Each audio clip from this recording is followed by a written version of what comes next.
Hello friends, నా ఛానల్కి స్వాగతం అండి. చందమామ కథల్లోని 1956 జనవరి మాసంలో వచ్చిన మృత సంజీవని మంత్రం ఇది బేతాళ కదండి. చాలా బాగుంది. ఇక కథలోకి వెళదాం. విక్రమార్కుడు పట్టుదలతో వెనక్కి తిరిగి వెళ్ళి చెట్టు మీద నుంచి శవాన్ని దించి భుజం మీద వేసుకుని సన్యాసి దగ్గరకు మళ్ళీ ప్రయాణమయ్యాడు. అప్పుడు శవంలో ఉన్న బేతాళుడు రాజుతో, రాజా, నీకెంత దుస్థితి కలిగింది? అయినా దాన్ని మర్చిపోవటానికి నీకు మంచి కథ ఒకటి చెబుతాను విను అంటూ ఈ విధంగా చెప్పసాగాడు. యమునా నదీ తీరాన బ్రహ్మస్థలమనే అగ్రహారంలో అగ్నిస్వామి అనే వేదాధ్యయన పరుడు ఉండేవాడు. ఆయనకు మందారవతి అనే కుమార్తె ఉండేది. ఆమె రూపలావణ్యాలలో దేవతా స్త్రీలను కూడా తలదన్నిన సౌందర్యవతి. తండ్రి ఆమెకు పెళ్లి చేద్దామనుకుంటున్న సమయంలో ఎక్కడ నుండో ముగ్గురు బ్రాహ్మణ యువకులు వచ్చి ఎవరు మట్టుకు వారు తామే మందారవతిని చేసుకుంటామని, చేసుకోలేని పక్షంలో తప్పక ఆత్మహత్య చేసుకుంటామని ఘోర ప్రమాణాలు చేసి శఠం పట్టి కూర్చున్నారు. ముగ్గురు యువకులు అందచందాలలోనూ చదువు సంధ్యలలోనూ సమానులై ఉండటం చేత అగ్నిస్వామికి ఏమి చెయ్యాలో తోచలేదు. వారిలో ఎవరికి తన కుమార్తెనిచ్చినా మిగిలిన ఇద్దరు తప్పక ఆత్మహత్య చేసుకుంటారని ఆ పెద్ద బ్రాహ్మడు భయపడి చూస్తూ ఊరుకున్నాడు. ఇలా ఉండగా మందారవతికి ఆకస్మికంగా దాహజ్వరం పట్టుకుని కొద్ది రోజుల్లోనే మరణించింది. ముగ్గురు బ్రాహ్మణ యువకులు ఆమె కోసం దుఃఖించి ఆమె శవాన్ని శ్మశానానికి తీసుకుపోయి యథావిధిగా దహన సంస్కారాలు జరిపేశారు. వారిలో ఒకడు శ్మశానం నుంచి తిరిగి రానేలేదు. మందారవతిని దహనం చేసిన చోట చిన్న పాక వేసుకుని ఆమె చితాభస్మంలోనే పడుకుని ఎవరన్నా తెచ్చి ఇచ్చిన అన్నం మాత్రం తింటూ వాడు అక్కడే కూర్చుని తపస్సు చేయసాగాడు. రెండోవాడు మందారవతి అస్థికలన్నీ పోగు చేసుకుని వాటిని గంగలో కలపడానికి మూట కట్టుకుని బయలుదేరి వెళ్ళాడు. మూడోవాడు పూర్తిగా విరాగి అయిపోయి దేశం మీద పడి తిరగసాగాడు. వాడు ఈ విధంగా చాలా దేశాలు తిరిగి ఒకనాడు వక్రోలం అనే గ్రామానికి చేరుకున్నాడు. అక్కడ ఒక బ్రాహ్మడు వాడికి ఆతిథ్యం ఇచ్చాడు. మగవాళ్ళు భోజనానికి కూర్చున్న సమయంలో ఇంటివారి చంటివాడు పోరు పెట్టి ఏడవసాగాడు. వడ్డన చేస్తున్న తల్లి మాటలతో ఎంత బుజ్జగించినా వాడు ఏడుపు మానలేదు. అందుకని ఇంటావిడ చంటివాడిని చేత్తో ఎత్తి మండుతున్న పొయ్యిలో వేసేసింది. చూస్తుండగానే చంటివాడు పిడికెడు బూడిదైపోయాడు. ఇదంతా చూస్తూ ఉండిన బ్రాహ్మణ యువకుడు, ఛీ, మీరు మనుష్యులు కారు, రాక్షసులు, మీ ఆతిథ్యం ఆరగించి నేను నరకం పాలవుతాను అంటూ భోజనం మాని విస్తరి ముందు నుంచి గబగబా లేచాడు. గృహస్థు, నాయనా, తొందరపడకు, మేము రాక్షసులం కాము. మా పిల్లవాడి మీద మాకు ప్రేమ లేకపోలేదు. వాణ్ణి తిరిగి బతికించుకోవటానికి మా దగ్గర మృత సంజీవని మంత్రం ఉంది గనుకనే నా భార్య వాణ్ణి పొయ్యిలో పారేసింది అన్నాడు. బ్రాహ్మణ యువకుడు నమ్మలేదు. అందుచేత ఇంటాయన ఒక చిటికెడు దుమ్ము తీసి చిలుక కొయ్యకు తగిలించి ఉన్న పుస్తకం ఒకటి తీసుకుని దానిలో నుంచి ఒక మంత్రం చదివి పొయ్యిలోని బూడిద మీద చల్లగానే చంటివాడు మళ్ళీ బ్రతికి బయటకు వచ్చాడు. బ్రాహ్మణ యువకుడు తృప్తిపడి భోజనం చేశాడు. కాని వాడి మనసంతా చిలుక కొయ్యకు వేళ్లాడే పుస్తకం మీదే ఉన్నది. ఆ రాత్రి ఇంటివాళ్ళు నిద్రపోయే సమయంలో వాడు పుస్తకం కాస్త సంగ్రహించి ఎవరితోనూ చెప్పకుండా ఆ రాత్రికి రాత్రే అక్కడి నుండి బయలుదేరి బ్రహ్మస్థల అగ్రహారానికి తిరిగి వచ్చాడు. మందారవతి అస్థికలను గంగలో కలపడానికి వెళ్ళినవాడు కూడా అప్పటికి తిరిగి వచ్చాడు. ఇద్దరూ కలిసి శ్మశానంలో ఉంటున్న మూడో వాడి దగ్గరికి వెళ్లారు. మృత సంజీవని మంత్రం తెచ్చినవాడు జరిగిందంతా మిగిలిన ఇద్దరికీ చెప్పాడు. తరువాత వాడు చిటికెడు దుమ్ము తీసి పుస్తకంలో నుంచి మంత్రం చదివి మూడోవాడు శయ్యగా ఉపయోగించుతున్న బూడిద మీద చల్లాడు. వెంటనే మందారవతి పూర్ణారోగ్యవంతురాలై బతికి వచ్చింది. ముగ్గురు బ్రహ్మచారులు ఆమెను వెంటబెట్టుకుని సరాసరి అగ్నిస్వామి ఇంటికి వెళ్ళి ఆమెను నాకిమ్మంటే నాకిమ్మని ఆయనను బలవంత పట్టసాగారు. నేను మృత సంజీవని తెచ్చాను, దాని ప్రభావం చేతనే ఆమె బతికింది కనుక మందారవతిని నేనే పెళ్లాడాలి అంటాడు ఒక యువకుడు. నేను అస్థికలు తీసుకుపోయి గంగలో కలిపాను, ఆమె బతకడానికి అది కూడా ఒక కారణం, నేనే ఆమెను పెళ్లాడాలి అంటాడు మరొకడు. నేనామె బూడిదను భద్రం చేసి దాన్నే అంటిపెట్టుకు పడుకున్నాను. నాకు ఆమెపై గల ప్రేమ గొప్పది. అందుచేత నేనే ఆమెను పెళ్ళాడాలి అంటాడు మరొకడు. ఈ ముగ్గురిలో ఎవరికి తన కుమార్తెనివ్వాలో తోచక అగ్నిస్వామి మళ్ళీ తిక్కమక్కలో పడ్డాడు.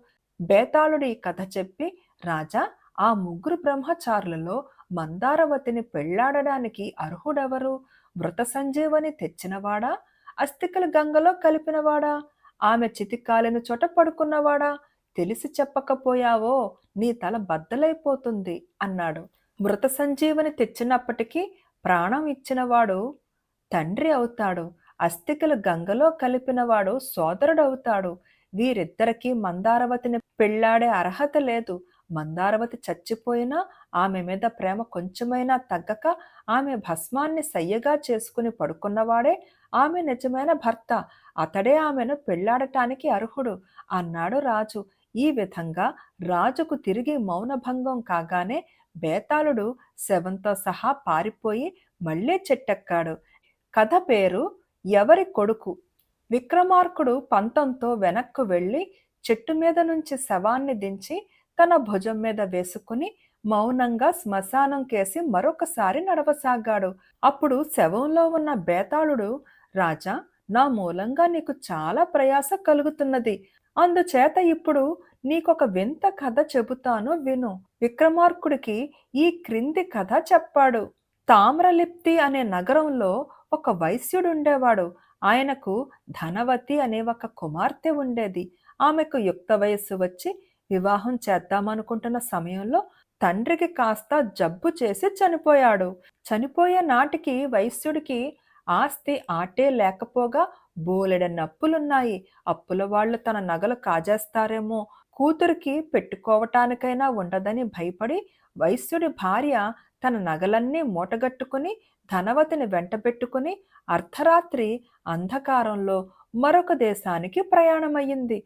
వారు నగరం దాటి వధ్యభూమి దాటిపోతుండగా ఆ సాయంకాలమే కొరత వేయబడిన ఒక దొంగ శరీరానికి వైశ్యుడి భార్య భుజం తగిలింది.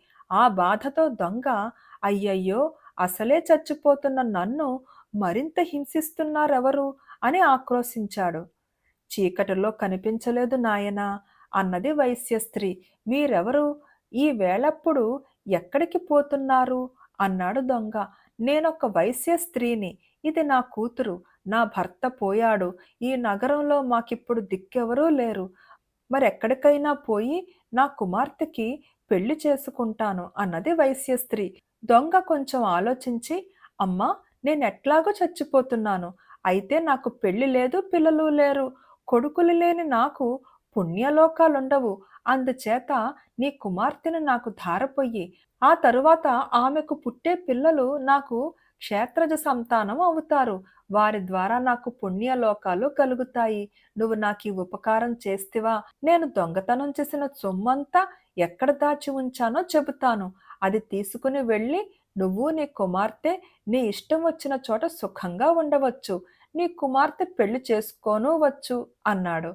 ద్రవ్యాశ చేత వైశ్య స్త్రీ తన కుమార్తె ధనవతిని చావటానికి సిద్ధంగా ఉన్న దొంగకు ధారపోయ నిశ్చయించుకున్నది. ఆ దూరాన కనబడే మర్రి చెట్టు మొదటనే నేను నా బంగారమంతా పాతిపెట్టాను.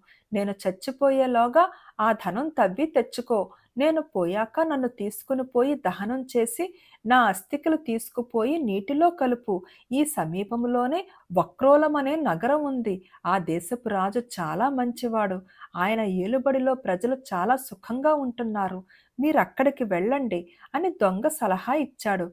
వైశ్య స్త్రీ అతను చెప్పిన ప్రకారం మర్రి చెట్టు దగ్గర తవ్వి దొంగ దాచిన బంగారం అంతా తీసుకుని తన కూతురితో సహా వక్రోలానికి వెళ్ళింది. అక్కడ నుండి మనుషులను పంపి దొంగ శవాన్ని తెప్పించి అతనికి దహనక్రియలు చేసి అతని అస్థికలను నీటిలో వేయించింది. వక్రోలకంలో ఒక బ్రాహ్మణ యువకుడున్నాడు. వాడి పేరు విష్ణుస్వామి. వాడు జోదరి, ఎందుకు పనికిరానివాడు. అయితే వాడు చూపులకు అందగాడు. వైశ్య కులానికి చెందిన ఇద్దరు స్త్రీలు ఎక్కడ నుంచో వచ్చి ఈ నగరంలో ఉంటున్నారని, వారి వద్ద చాలా ధనం ఉన్నదని విష్ణుస్వామి పసిగట్టాడు. వాడు వారి పరిచయం చేసుకుని తనకు ధనవతిని పెళ్లాడాలని ఉన్నట్టు ఆమె తల్లితో అన్నాడు. విష్ణుస్వామి అందం చూసి భ్రమపడి ధనవతి పెళ్లికి సంతోషంగా ఒప్పుకున్నది. పెళ్లి అయినది మొదలు విష్ణుస్వామి భార్యను డబ్బు కోసం వేధించసాగాడు. ధనవతి అయితే అతను అడిగినంత డబ్బు ఇచ్చేదేమో కాని తల్లి పడనివ్వలేదు. కాలక్రమాన ధనవతికి విష్ణుస్వామి వల్ల ఒక కుమారుడు కలిగాడు. కొడుకును కూడా కన్నావు. నీకు బాధ్యత కొంచెమైనా తెలియకుండా ఉన్నది. బయటకు పోయి డబ్బు సంపాదించుకురా అని విష్ణుస్వామిని అత్తగారు పోరసాగింది. ఈ పోరు పడలేక విష్ణుస్వామి తన భార్యను కుమారుణ్ణి వదిలేసి ఎవరితోనూ చెప్పకుండా దేశాల మీద లేచిపోయాడు. తర్వాత కొద్ది కాలానికే వైశ్య స్త్రీ మరణించింది. ధనవతికి జీవితం మీద విరక్తి పుట్టింది. ఇంతకాలము ఆమె తల్లి చాటున ఉంటూ వచ్చింది. కొడుకును పెంచుతూ జీవయాత్ర గడపటం ఆమెకు సాధ్యం కాలేదు. ఆమె తన పసిపిల్లవాణ్ణి వీధిలో మంచం మీద పడుకోబెట్టి వాడి పక్కనే తన దగ్గర ఉన్న ధనమంతా మూటగట్టి ఎటో వెళ్ళిపోయింది. తన కుమారుడు బీదవారికి దొరికిన ఆ డబ్బుతో వాళ్ళు వాణ్ణి ఏ లోటు లేకుండా ఇబ్బంది పడకుండా పెంచుతారని ఆమె ఉద్దేశం. అయితే ఆ కుర్రవాడు ఆ దేశపు రాజుకే దొరికాడు. ఆయన తెల్లవారుజామున గుర్రం మీద నగర ప్రదక్షిణం చేస్తుండగా దారికి అడ్డంగా మంచము, మంచం మీద పిల్లవాడు, పిల్లవాడి పక్కనే ధనపు మూట కనిపించాయి. పాపం ఆ రాజుకు ఏ సంతానమూ లేదు. ఎన్ని నోములు నోచినా ఆ లోటు తీరలేదు.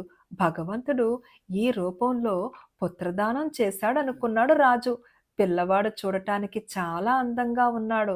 రాజు తన భటుల చేత కుర్రవాణ్ణి ధనాన్ని రాజభవనానికి పట్టించుకుపోయాడు. కుర్రవాడికి చంద్రప్రభుడని పేరు పెట్టుకున్నారు. ఎంతో గారాబంగా ఏ లోటు రాకుండా పెంచారు. సకల విద్యలు నేర్పించారు. వాడికి యుక్త వయసు రాగానే యవ్వరాజ్య పట్టాభిషేకం కూడా చేశారు. తరువాత కాలక్రమాన ముసలిరాజు చనిపోయాడు. చంద్రప్రభుడు శాస్త్రోక్తంగా ఉత్తర క్రియలు చేసి ప్రయాగ వద్ద త్రివేణిలోనూ కాశీ వద్ద గంగలోనూ తర్పణాలు విడిచాడు.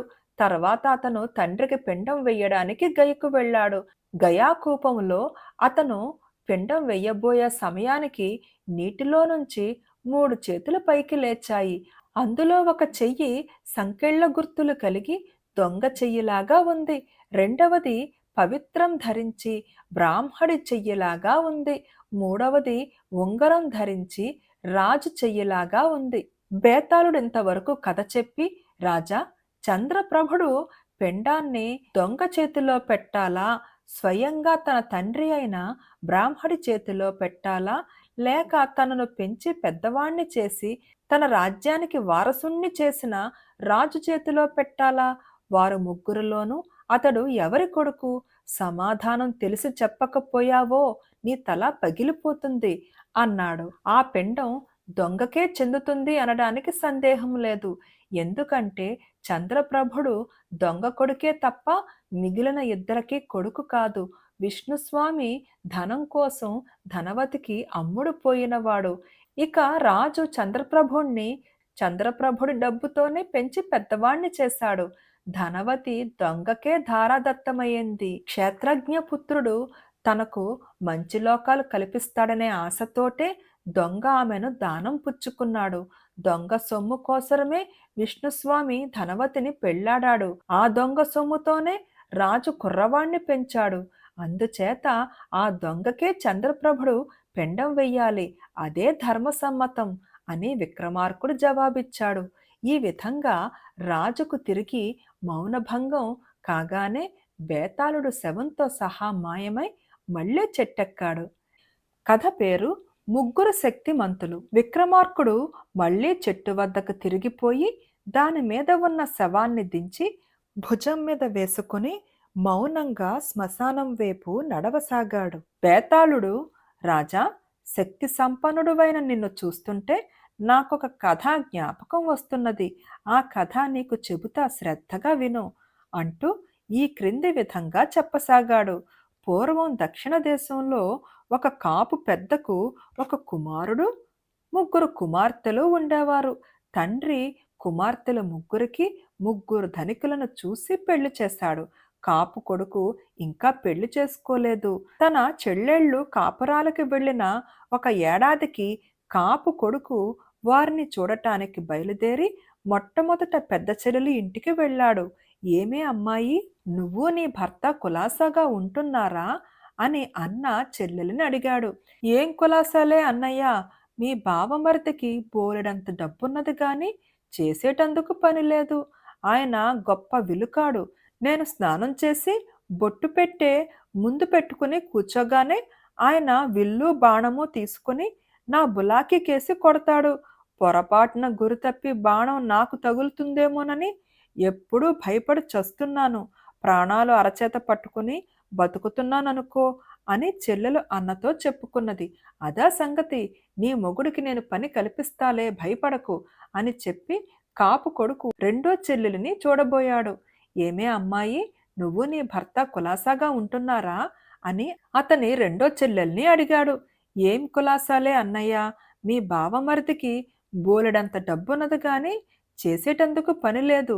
ఆయనకు దివ్యదృష్టి ఉన్నది. మూడు లోకాలలో ఎక్కడ ఏం జరుగుతున్నా ఆయనకి కనిపిస్తుంది. అస్తమానం ఇంద్రలోకంలో జరిగే రంభా ఊర్వశి మొదలైన వాళ్ల నృత్యాలు చూసి ఆనందిస్తూ ఉంటాడు. మన ప్రపంచంలో ఉండనే ఉండడు. ఏం చెయ్యాలో నాకు పాలు పోవటం లేదు అని రెండో చెల్లెలు తన అన్నతో చెప్పుకున్నది. అదా సంగతి, నీ మొగుడికి నేను పని కల్పిస్తాలే, దిగులు పడకు అంటూ కాపు కొడుకు తన కడగొట్టు చెల్లెల్ని చూడబోయాడు. ఏమే అమ్మాయి, నువ్వు నీ భర్త కులాసాగా ఉంటున్నారా అని అతడు తన ఆఖరు చెల్లెల్ని అడిగాడు. ఏం కులాసాలే అన్నయ్య, మీ బావమరిదికి బోలెడంత డబ్బున్నది కానీ చేసేటందుకు పని లేదు. ఆయన వాయువేగ మనోవేగాలతో పరిగెత్తగలడు. పొద్దున్నే లేస్తూనే కాశీకి పరిగెత్తి విశ్వేశ్వరాలయంలో దీపారాధన చేస్తాడు. అక్కడ నుంచి రామేశ్వరానికి పరిగెత్తి అక్కడ దీపారాధన చేస్తాడు. ఆ తర్వాత తూర్పు సముద్రానికి పడమటి సముద్రానికి వెళ్ళి స్నానాలు చేసి రాత్రికి ఇల్లు చేరతాడు. ఇటువంటి మనిషితో ఎట్లా కాపురం చెయ్యాలో నాకు తెలియకుండా ఉన్నది అన్నది ఆఖరు చెల్లెలు. అదా సంగతి, నీ మొగుడికి నేను పని కల్పిస్తాలే, విచారించకు అంటూ కాపు కొడుకు ఇంటికి వెళ్ళి ఒకసారి వచ్చి పోవలసిందని చెల్లెళ్లకు బావమరుదులకు కబురు చేశాడు. వారు కొద్ది రోజుల్లో కాపు కొడుకు ఇంటికి వచ్చారు. కాపు కొడుకు బావమరుదులను కూర్చోబెట్టి, మీరు ముగ్గురు ఎంతో శక్తిమంతులై ఉండి కూడా మీ శక్తులని వృధా పోనిస్తున్నారు. ఇదేమీ బాగాలేదు. ఒక నెల రోజులు ప్రయాణం చేసి మీరు చోళదేశం వెళ్ళినట్టయితే మీ ముగ్గురికి చక్కని పని దొరుకుతుంది. మీ శక్తి సామర్థ్యాలు ప్రపంచానికంతకూ తెలుస్తాయి. కనుక మీరు వెళ్ళి రండి అన్నాడు. వారు ప్రయాణానికి ఒప్పుకొని బయలుదేరి కొంతకాలానికి చోళదేశం చేరారు. వారక్కడికి వెళుతూనే పెదరాసి పెద్దమ్మ ఎంట దిగి పెద్దమ్మతో, అవ్వ, ఈ ఊరి విశేషాలేమిటి అని అడిగారు. పెద్దమ్మ నిట్టూర్చి, విశేషాలేమున్నాయి నాయనలారా, మా రాజు కూతురు పెళ్లి చేసుకోవడానికి పేచీ పెడుతున్నది.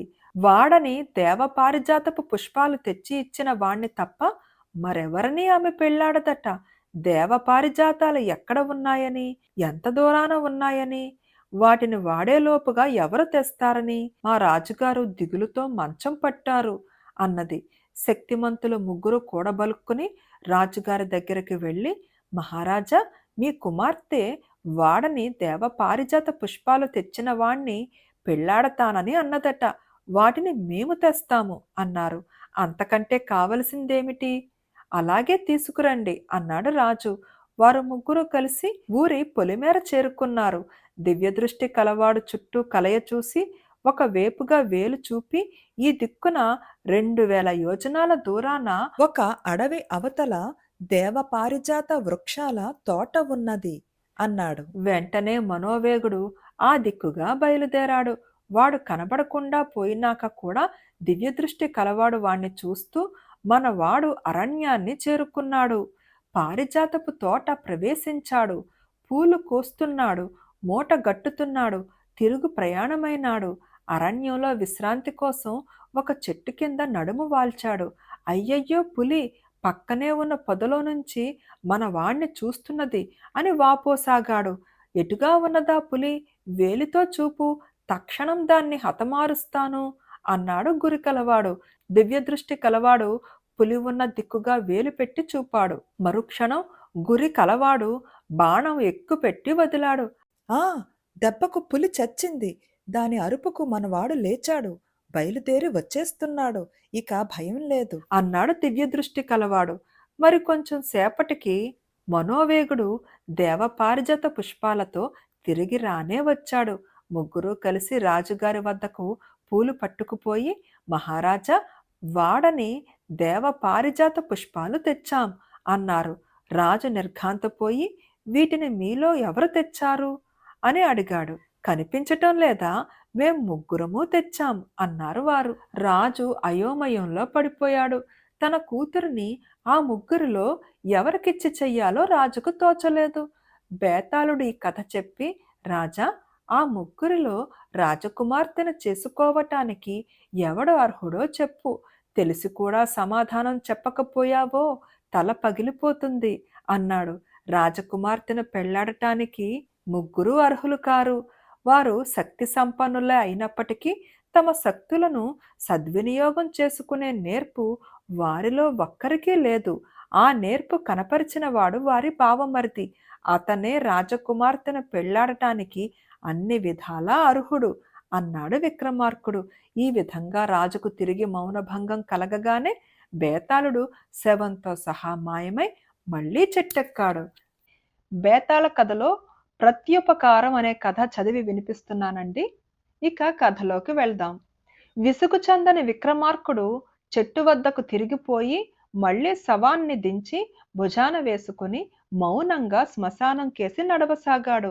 అప్పుడు శవంలో ఉన్న బేతాళుడు, రాజా, మరొకరి నిమిత్తమై నీవు పడే యాతన చూడగా నాకు చండసింహుడి వృత్తాంతం జ్ఞాపకానికి వస్తున్నది. నీకు మార్గాయాసం తెలియరాకుండా ఉండగలందులకు అతని కథ చెబుతా విను అంటూ ఈ కథ చెప్పసాగాడు. తూర్పు దేశాన గల తామ్రలిప్తి నగరాన్ని ఒకప్పుడు చండసింహుడు అనే రాజు పరిపాలించాడు. ఆయన తన ఆశ్రితులను ఎంత బాగా చూచేవాడంటే అనేక మంది రాజకుమారులు ఆయన వద్ద కొలువు చేయటానికి దేశ దేశాల నుండి వచ్చేవారు. ఈ విధంగా వచ్చిన వారిలో సత్వశీలుడు అనే దక్షిణ దేశపు రాజకుమారుడొకడు ఉన్నాడు. ఇతను కాలం కలిసి రాక రాజ్య భ్రష్టుడై కట్టుబట్టలతో దీర్ఘకాలం ప్రయాణం చేసి చినిగిపోయిన దుస్తులతో రాజద్వారం చేరాడు. రాజు అతన్ని సామాన్యునిగా భావించి నౌకరీలో పెట్టుకున్నాడు. ఇది కూడా తన దురదృష్టమే అనుకుని సత్వశీలుడు రాజుగారి గుర్రాలను సంరక్షిస్తూ జీతం భత్యం అడగకుండా నిండు 10 ఏళ్లు నౌకరీ చేశాడు. ఇంతలో ఒకనాడు రాజు సిబ్బందితో సహా వేటకు బయలుదేరాడు. రాజుగారి గుర్రం ముందు పరిగెత్తే పని సత్వశీలుడిది అయ్యింది.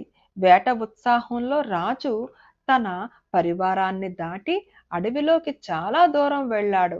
అప్పటికే సత్వశీలుడు రాజు గుర్రం ముందు పరిగెత్తుతూనే ఉన్నాడు. అరణ్యమంతా నిర్జనంగా ఉంది. తాను దారి తప్పి వచ్చినట్టు గ్రహించాడు రాజు. తన గుర్రం ముందు పరిగెత్తే సత్వశీలుణ్ణి చూసి, ఏమోయ్, మనం వచ్చిన దారి నీకేమైనా తెలుసా అని అడిగాడు. తెలుసు మహారాజా, మిట్ట మధ్యాహ్నమయ్యింది.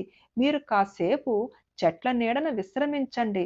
తరువాత నేను వచ్చిన దారి చూపుతాను అన్నాడు సత్వశీలుడు. నేను ముందు స్నానం చెయ్యాలి, దాహం వేస్తున్నది, ఆకలిగా కూడా ఉంది, ఎలాగా అన్నాడు రాజు. కొంచెం ఓపిక పట్టండి, దగ్గరలో జలాశయం ఏదైనా ఉందేమో చూస్తాను అంటూ సత్వశీలుడు ఒక ఎత్తైన చెట్టెక్కి చుట్టూ కలియజూసేసరికి అతనికి కొంత దూరంలో ఒక చిన్న నది కనపడింది. అతను చెట్టు దిగి వచ్చి రాజును నది వద్దకు తీసుకుపోయి స్నానం చేయించి తన ఉత్తరీయం కొంగు నుండి 2 ఉసిరిపళ్ళు తీసి, మహారాజా, వీటితో మీ ఆకలి తీర్చుకోండి అన్నాడు. రాజు ఆశ్చర్యపడి, ఈ పళ్ళు ఇక్కడ ఎలా వచ్చాయి? వీటితో ఆకలి తీరుతుందా అని అడిగాడు. చిత్తం, తమ కొలువులో ఉన్న 10 ఏళ్లుగా నేను వీటితోనే ఆకలి తీర్చుకుంటున్నాను. నేను వేరే ఆహారం ఎరుగను. నా వద్ద ఇవి ఎప్పుడూ ఉంటాయి అన్నాడు సత్వశీలుడు. సత్వశీలుడు కథంతా విన్న మీదట రాజు ఆశ్చర్యానికి అంతే లేదు. తన కింద జీతం భత్యం లేకుండా 10 ఏళ్ల నుంచి ఇటువంటి బుద్ధుడు పనిచేస్తూ ఉంటే అతని కష్టసుఖాలు తెలుసుకోలేకపోయినందుకు రాజుకు ఎంతో బాధ కూడా కలిగింది. వేట నుంచి తిరిగి రాగానే రాజు నిండు కొలువులో సత్వశీలుడి కథ యావత్తూ చెప్పాడు. అతనికి బోలెడంత ధనము, కొంత జాగీరు ఇచ్చాడు. అతన్ని తన ఆంతరంగిక పరివారంలో ఒకణ్ణిగా నియమించాడు. ఇంత చేసినా కూడా రాజుకు సత్వశీలుడి రుణం పూర్తిగా తీర్చుకున్నాననే నమ్మకం కలగలేదు. కొంతకాలం గడిచింది. రాజు వివాహం చేసుకోవటానికి నిశ్చయించుకున్నాడు. సింహళ రాజకుమార్తెను చేసుకుంటే అన్ని విధాలా బాగుంటుందని మంత్రులు సలహా ఇచ్చారు. పెళ్లి విషయాలు మాట్లాడి రావడానికి రాజు సత్వశీలుణ్ణి సింహళానికి ఓడలో ప్రయాణం కట్టి పంపించాడు. రాజపురోహితులతో సహా సత్వశీలుడు సముద్ర మధ్యం చేరేసరికి ఒక వింత జరిగింది. ఓడపోయే మార్గానికి అడ్డంగా సముద్రం అడుగు నుండి ఒక బంగారు ధ్వజం ఆకాశం ఎత్తు లేచింది. అదే సమయాన సముద్రం మీద హోరి గాలితో సహా తుఫాను చెలరేగింది. గాలికి ఓడ ధ్వజానికి వెళ్ళి కొట్టుకుని మునిగిపోసాగింది. ఓడలో జనం హాహాకారాలు చేశారు. తన ప్రయాణానికి సముద్రుడు ఈ విధంగా విఘ్నం కలిగిస్తాడా అని సత్వశీలుడికి పట్టరాని ఆగ్రహం వచ్చింది. అతను కత్తి దూసి సముద్రంలోకి దూకేశాడు. ఎంత లోతుకు పోయినా అతనికి సముద్రుడు కనిపించలేదు. కానీ అట్టడుగున అందమైన తోటలు, ఒక పార్వతీ ఆలయము కనిపించాయి. సత్వశీలుడ ఆలయం ప్రవేశించి దేవికి నమస్కారం చేసి కూర్చున్నాడో లేదో ఆ క్షణంలోనే అక్కడికి అద్భుత సౌందర్యవతి అయిన ఒక స్త్రీ వచ్చింది. ఆమె వెంట 1000 మంది చెలికత్తెలున్నారు. ఆ వచ్చిన స్త్రీ సత్వశీలుడికేసి చూడనైనా చూడకుండా దేవిని ఆరాధించి తన చెలికత్తెలతో సహా బయలుదేరింది. ఆమెను చూస్తూనే ప్రేమించిన సత్వశీలుడు వెర్రివాడిలాగా ఆమె వెనకనే బయలుదేరాడు. ఆ స్త్రీలంతా పోయిపోయి ఒక నగరం చేరారు. ఒక రాజభవనంలో వారందరూ కొలువు తీరి కూర్చున్నాడు. సత్వశీలుడు తాను ప్రేమించిన కన్యకు సమీపంలోనే కూర్చుని ఒళ్ళంతా కళ్ళు చేసుకుని ఆమెను చూడసాగాడు. అతన్ని కాసేపు భరించిన మీదట ఆ స్త్రీ తన చిలకెత్తెలకు ఏదో సంజ్ఞ చేసింది. వెంటనే ఒక చిలకత్తె సత్వశీలుడి వద్దకు వచ్చి, స్వామి, మీరెవరో? మాకు అతిథులుగా వచ్చారు. భోజనానికి వేళ కావచ్చింది. సమీపంలోనే కొలనున్నది. అందులో స్నానం చేసి వేగిరం రండి అని మర్యాద చేసింది. సత్వశీలుడు పరమానందం చెందినవాడే కొలనుకు వెళ్ళి అందులో స్నానం చేయడానికి దిగాడు. అనుక్షణం అతను తామ్రలిప్తి నగరంలోని తోటబావిలో తేలాడు. రాజభటులతన్ని గుర్తించి రాజు దగ్గరికి తీసుకుపోయారు. సత్వశీలుడి అనుభవాలన్నీ విన్నాక రాజుకు తన ఓడ మునిగిపోయిందని గాని తన పెళ్లి ప్రయత్నాలు భగ్నమయ్యాయని గాని విచారం కలగలేదు. సత్వశీలుడు రుణం తీర్చుకునేటందుకు అవకాశం దొరికిందని సంతోషం కలిగింది. ఆయన సత్వశీలుడితో, నువ్వెంత మాత్రం విచారించవద్దు. నువ్వు ప్రేమించిన సుందరి నిన్ను పెళ్లాడేటట్టు నేను చూస్తాను. మనం వెంటనే ప్రయాణమై ఆ సముద్రం దారినే వెళదాం అన్నాడు. ఈసారి కూడా నావకు అడ్డంగా సముద్రంలోంచి బంగారు ధ్వజస్తంభం లేచింది. అది కనిపించగానే సత్వశీలుడు అతని వెనకనే రాజు సముద్రంలోకి దూకారు. కొద్దిసేపట్లో వారు పార్వతీదేవి ఆలయం వద్ద నేలతాకారు. వారు దేవికి నమస్కారం చేసి బయటకు వచ్చే అంతలో పూర్వంలాగే ఆ సుందరి తన సఖీజనంతో సహా ఆలయానికి వచ్చింది. ఆమె రాజుకేసి ఒకసారి చూసి లోపలికి వెళ్ళింది. రాజు ఆమె కోసం వేచి ఉండక సత్వశీలుణ్ణి తీసుకుని చుట్టుపక్కల ఉండే ఉద్యానవనాలలోకి వెళ్ళిపోయాడు.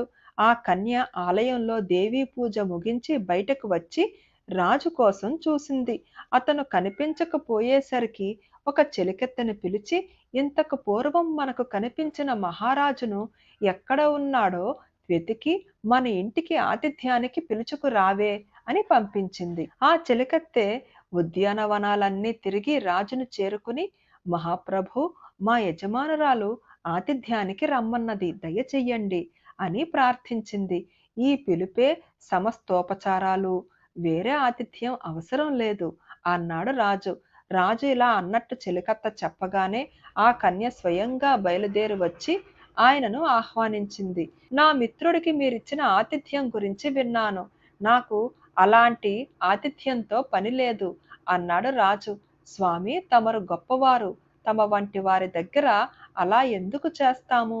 మీరు తప్పక దయచెయ్యాలి అన్నదామె. రాజు సత్వశీలుడితో సహా ఆమె వెంట వెళ్ళాడు. ఆమె వారికి తగిన మర్యాదలన్నీ చేసి రాజుతో, స్వామి, నేను కాలనేమి అనే దైత్యరాజు కుమార్తెను. విశ్వకర్మ నా తండ్రి కొరకు ఈ మహానగరాన్ని ఇక్కడ నిర్మించాడు. ఈ నగరంలో ముసలితనము, చావు ఉండదు. నా తండ్రి ఈ నగరం విడిచిపోవటం చేతనే విష్ణుమూర్తి చేత చంపబడ్డాడు. ఆయన పోయిన తరువాత నేనే ఈ నగరానికి ఏలికగా ఉంటున్నాను. తమ వంటి పెద్దలు ఇక్కడ అడుగు పెట్టడం ఇదే మొదలు. మీరేది ఆజ్ఞాపిస్తే అది చెయ్యడానికి సిద్ధంగా ఉన్నాను అన్నది. అయితే నా మిత్రుణ్ణి ఇప్పుడే వివాహమాడు అన్నాడు రాజు. ఆమె ఒప్పుకున్నది. వారిద్దరికీ పెళ్లి చేసేసి రాజు సత్వశీలుడితో, నేను నీ దగ్గర 2 ఉసిరిక పళ్ళు తిన్నాను. అందులో ఒక్క పండు రుణం తీరలేదు అని చెప్పి సమీపంలో ఉన్న కొలనులో దూకి తన నగరం చేరాడు. ఈ కథ చెప్పి బేతాళుడు, రాజా, చండసింహుడు, సత్వశీలుడు ఇద్దరూ కూడా సాహసించి సముద్రంలో దూకారు కదా, ఇద్దరిలో ఎవరి సాహసం గొప్పది అని అడిగాడు. సత్వశీలుడి సాహసమే గొప్పది. సముద్రంలో దూకితే ఏమవుతుందో తెలియకుండానే అతను దూకాడు. ఏమయ్యేది తెలిసిన దూకినవాడు రాజు అని విక్రమార్కుడు జవాబిచ్చాడు. రాజుకు మౌనభంగం కాగానే బేతాళుడు శవంతో సహా మాయమై చెట్టెక్కాడు. వరవంచన అనే కథ చదివి వినిపిస్తున్నానండి. ఇక కథలోకి వెళదాం. విసుగు చెందని విక్రమార్కుడు వెనక్కు తిరిగి వెళ్ళి చెట్టు నుంచి శవాన్ని దించి భుజాన వేసుకుని మౌనంగా శ్మశానం వైపు నడవసాగాడు. అప్పుడు శవంలో ఉన్న బేతాళుడు, రాజా, మానవ యత్నంలో ఏమో ఉందనుకుని ఇంత శ్రమ పడుతున్నావు. ఇది కేవలం భ్రమ. నా మాటలో నీకు నమ్మకం లేకపోతే శీలవతి కథ చెబుతాను విను అంటూ ఈ కింది కథ చెప్పాడు.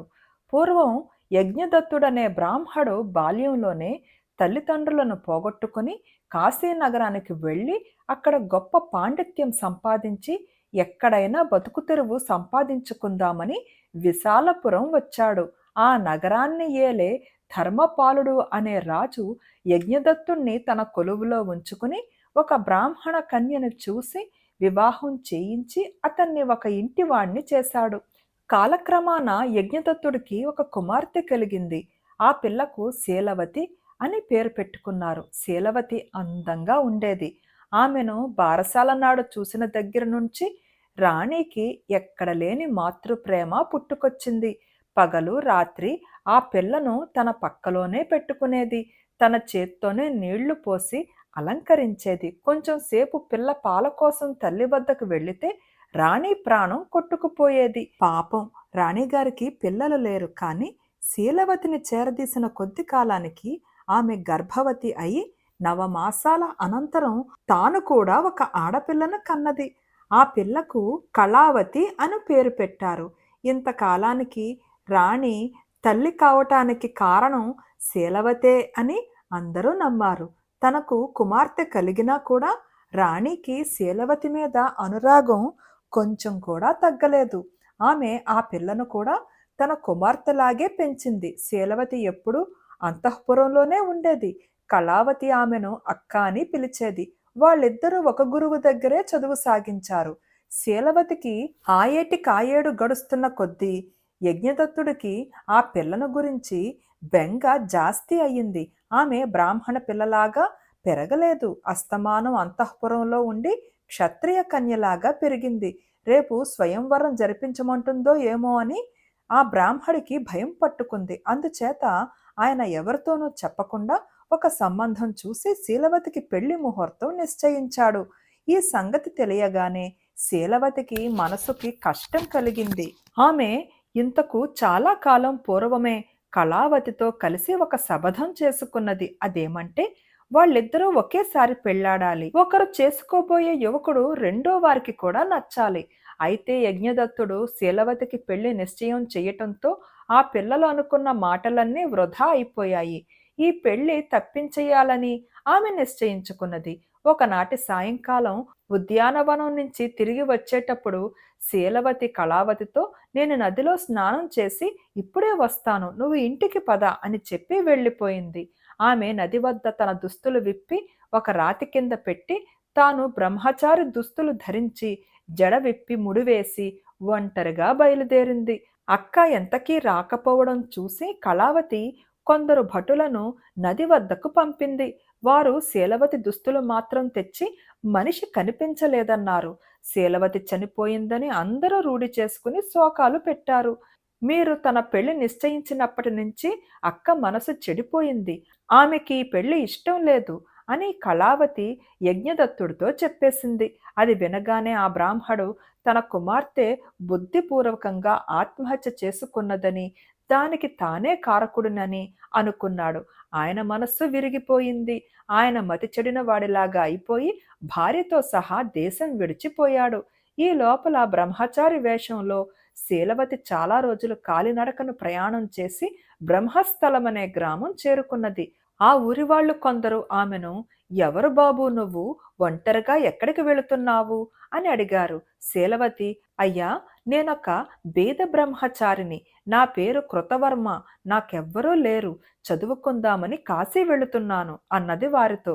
చదువుకోవాలంటే కాశీ దాకా వెళ్ళాలా నాయనా? ఈ గ్రామంలో సోమభట్టున్నాడు, ఆయన గొప్ప కాశీ పండితుడు, ఆయన వద్ద చదువుకోవచ్చు అని గ్రామస్తులు శీలవతిని సోమభట్టు ఇంటికి తీసుకుపోయారు.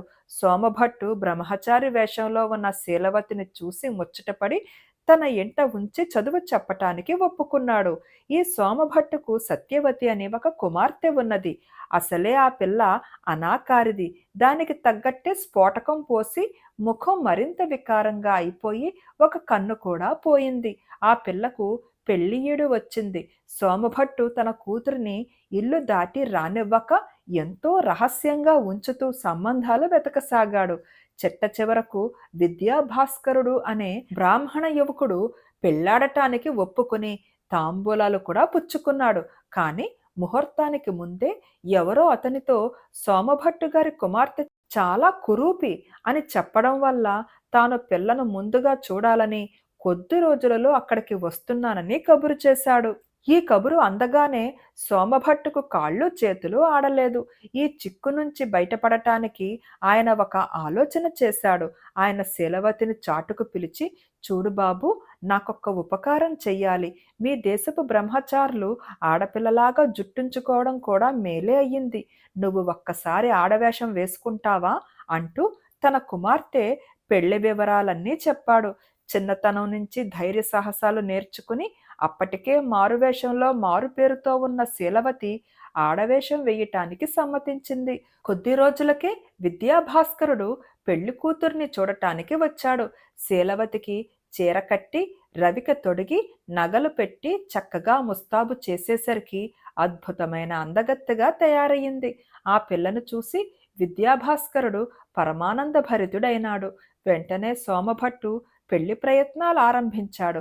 ఆయన చాలా ధనికుడు. అందుచేత ఎంతెంత దూరాన ఉన్న బంధువులకు ఆహ్వానాలు పంపాడు. వారిలో చాలామంది సోమభట్టు కుమార్తెను ఎన్నడూ చూసిన వారు కారు. బంధువులందరికీ సోమభట్టు శీలవతినే చూపాడు. వారు ఎంతో సంతోషించారు.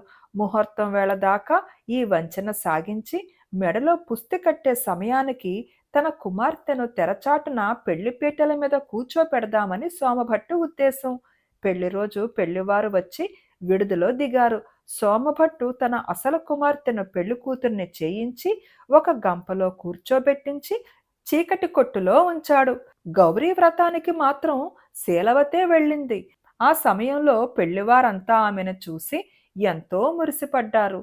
గౌరీ వ్రతం కాగానే సోమభట్టు శీలవతిని ఒక గంపలో కూర్చోబెట్టి చీకటి కొట్టుకు తీసుకుపోసాగాడు. అప్పుడు పెళ్లివారి పురోహితుడు, అయ్యా, పెళ్లి కూతుర్ని ఎక్కడికి తీసుకుపోతున్నారు? పీటల మీదకి తీసుకురండి, ముహూర్తం మించిపోతున్నది అన్నాడు. అయ్యా, మాలో పిల్ల మేనమామ ముహూర్తం ముందు పిల్లను దాచటం ఆచారం అన్నాడు సోమభట్టు. అటువంటి ఆచారాలు మాకు లేవు. వేగిరం పెళ్లి కూతుర్ని పట్టుకురండి అని పురోహితుడు తొందర చేశాడు. అప్పుడు సోమభట్టు తన బావమరిదికి కన్ను మలుపుతూ అమ్మాయిని తీసుకురారా అన్నాడు. ఆ పెద్ద మనిషి చీకటి కొట్టులోకి వెళ్ళి చీకట్లో తడివి గంప చేతికి తగలగానే ఎత్తుకుపోయి పెళ్లిపీటల వద్ద ఉంచాడు. అది శీలవతి ఉన్న గంపే. తీరా మంగళసూత్రం కట్టేసి వధూవరులు తలంబ్రాలు పోసుకునేదాకా సోమభట్టు ఈ పొరపాటు గ్రహించనేలేదు. ఎందుకంటే పెళ్లి కూతురు తల వంచుకుని కూర్చున్నది. సోమభట్టుకు తేళ్ళు జరులు పాకినట్టయింది. శీలవతి మగవాడేనని ఆయన ఉద్దేశం. ఈ సంగతి బయటపడక పూర్వమే ఏదో ఉపాయం చేసి పెళ్లి కూతుళ్లను మార్చెయ్యాలి. ఆయన లోపలికి వెళ్ళి తన భార్య చెవిలో ఏదో చెప్పాడు. మరి కాసేపటికల్లా ఆవిడ తమ ఇలవేల్పు పూనినట్టుగా కేకలు వేస్తూ, నన్నే మర్చిపోతారా? నన్ను పూజ చేయకుండానే మీ పిల్లకు పెళ్లి చేసేస్తారా? చూడండి మీ కూతుర్ని ఎట్లా చేసేస్తానో అన్నది. అందరూ కంగారుగా లోపలికి పరిగెత్తి చూసేసరికి పెళ్లి కూతురి అవతారంలో వారికి అసలు సత్యవతి కనిపించింది. సోమభట్టు భార్యకు పూనిక దిగిపోయింది. విద్యాభాస్కరుడు వంచన తెలుసుకోలేక, మామగారు నా గీత ఈ విధంగా ఉండగా మీరేం చేయగలరు? అందగత్తో కురూపో, కట్టుకున్న భార్యను విధిగా ఏలుకుంటాను అని సోమభట్టును ఓదార్చాడు. ఈ సమయానికి అక్కడికి యజ్ఞదత్తుడు భార్యా సమేతంగా వచ్చాడు. సోమభట్టు యజ్ఞదత్తుడు కాశీలో ఒక గురువు దగ్గరే చదువుకున్నారు. సోమభట్టు తన బాల్య స్నేహితుడితో జరిగిందంతా చెప్పేశాడు. యజ్ఞదత్తుడు కృతవర్మను చూసి అది తన కుమార్తె అయిన శీలవతేనని గుర్తుపట్టాడు. ఈ కథ చెప్పి బేతాళుడు, రాజా, యజ్ఞదత్తుడు తన కుమార్తెకు వివాహం అయినట్టు భావించాలా? విద్యాభాస్కరుడు తన మిత్రుడు కుమార్తెను పెళ్లాడినట్లు ఆమోదించి సహాయపడాలా? దీనికి సమాధానం తెలిసి కూడా చెప్పకపోయావో నీ తల పగిలిపోతుంది అన్నాడు. శీలవతే న్యాయంగా విద్యాభాస్కరుడి భార్య. ఆమెను చూసినాకనే అతను పెళ్లికి ఒప్పుకున్నాడు. ఆమె మెడలోనే తాళి కట్టాడు. కురూపి అయినది కూడా ఆ పిల్లే అని ఉద్దేశంతో అతను ఆమెను ఇష్టంగా ఏలుకోవడానికి సమ్మతించాడు. శీలవతి కూడా తన గురువు కోరినంత వరకే సహాయం చెయ్యక మెడలో తాళి కూడా కట్టించుకున్నది. అందుచేత ఆమె కూడా వివాహానికి ఇష్టపడినట్టే అయ్యింది. అటువంటి సందర్భంలో యజ్ఞదత్తుడు సోమభట్టుకు తన కుమార్తె గురించి నిజం చెప్పేసి ఆమె పెళ్లి ఖాయం చెయ్యాలి. కృతవర్మ నిజంగా స్త్రీయే అని తెలిసినాక సోమభట్టు జరిగిన పెళ్లికి అభ్యంతరం చెప్పలేడు అన్నాడు విక్రమార్కుడు. ఈ విధంగా రాజుకు తిరిగి మౌనభంగం కాగానే బేతాళుడు శవంతో సహా మాయమై మళ్లీ చెట్టెక్కాడు. జయాపజయాలు అనే కథ చదివి వినిపిస్తున్నానండి. ఇక కథలోకి వెళదాం. సాహసోపేతుడైన విక్రమార్కుడు చెట్టు వద్దకు తిరిగిపోయి శవాన్ని దించి భుజాన వేసుకుని మళ్లీ శ్మశానం కేసి నడవసాగాడు. అప్పుడు శవంలోని బేతాళుడు, రాజా, నీకు గల ఉదార గుణం అందరికీ ఉండదు. నీకు నచ్చే కథ ఒకటి చెబుతాను విను అంటూ ఈ విధంగా చెప్పసాగాడు. తామ్రపర్ణి తీరాన ఒకప్పుడు అనేక చిల్లర రాజులు వెలసి తమలో తాము ఎడతగని యుద్ధాలు చేసుకున్నారు. ఇలాంటి ఒక యుద్ధంలో తేజస్వి అనేవాడు గజనగరాన్ని జయించి ఆ దేశపు రాజును చంపేసి తానే రాజైనాడు. గజనగరపు యువరాజు మాధవవర్మ పరారీ అయి నదిని దాటి వ్యాఘ్ర నగరం చేరి ఆ నగరాన్ని ఏలే శౌర్యవర్మను శరణుజొచ్చాడు. గజనగరానికి రాజే కూర్చున్న తేజస్వి వ్యాఘ్ర నగరాన్ని కూడా కబళించడానికి సన్నాహాలు ఆరంభించాడు. కారణమేమంటే తనకు శత్రుశేషమైన మాధవవర్మ వ్యాఘ్ర నగరంలో ఉన్నాడు. అదీ కాక తేజస్వికి పరరాజ్యాలను జయించాలనే కాంక్ష తీరలేదు. అందుకని ఆయన సైన్యాన్ని సమకూర్చుకుని సామంతులను వెంటబెట్టుకుని పడవల్లో నదిని దాటి వ్యాఘ్ర నగరం మీద పడ్డాడు. అయితే వ్యాఘ్రనగరపు రాజైన శౌర్యవర్మ దీనికి సిద్ధంగా ఉన్నవాడు కావటం చేత తన బలాలను రహస్య స్థానాలలో దాచి ఉంచి శత్రువును కోట ప్రవేశించనిచ్చి చావు దెబ్బ కొట్టాడు. తేజస్వి ఘోర పరాజయం పొంది సైన్యాన్ని కోల్పోయి ప్రాణాలతో గజనగరం చేరుకోగలిగాడు. ఈ యుద్ధంలో తేజస్వికి సహాయపడిన సామంతులలో మతిమంతుడనే యువకుడు ఒకడున్నాడు.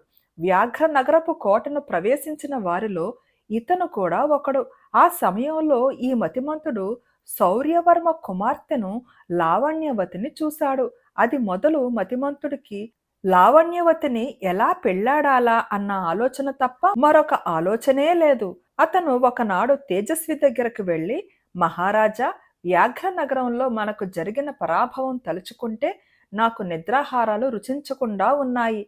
మనం ఈసారి వ్యాఘ్ర నగరం మీద దండెత్తాలంటే ఆ నగరంలో మన మనిషి వేగు జరపాలి. ఎవరినైనా పంపుదామా అని సూచించాడు. దానికి ఎవరు సిద్ధపడతారు అని అడిగాడు తేజస్వి. నేను సిద్ధంగా ఉన్నాను అన్నాడు మతిమంతుడు. వేగులవాడుగా అతన్ని పంపడానికి తేజస్వి సమ్మతించాడు. మతిమంతుడు వ్యాఘ్రనగరం చేరుతూనే రాజును సందర్శించి, మహారాజా, మీకు తేజస్వి వల్ల అపాయం తొలగిందని భావించకండి. ఆయన నన్ను మీ రహస్యాలు తెలుసుకోమని పంపాడు. నాకు మీ రహస్యాలు అవసరం లేదు. మీరు మాత్రం కట్టుదిట్టాలతో ఉండడం మంచిది అని చెప్పాడు.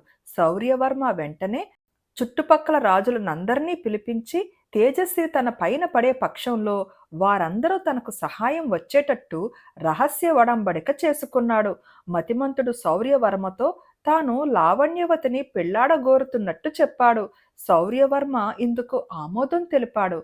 అయితే లావణ్యవతి అది వరకే మాధవవర్మను ప్రేమించింది. మాధవవర్మ కూడా ఆమెను ప్రాణంతో సమంగా ప్రేమించాడు. తగిన సమయం వచ్చిన దాకా వారు ఈ విషయం బయటపట్టదలచలేదు. ఈ సంగతులేమీ తేజస్వి ఎరుగడు.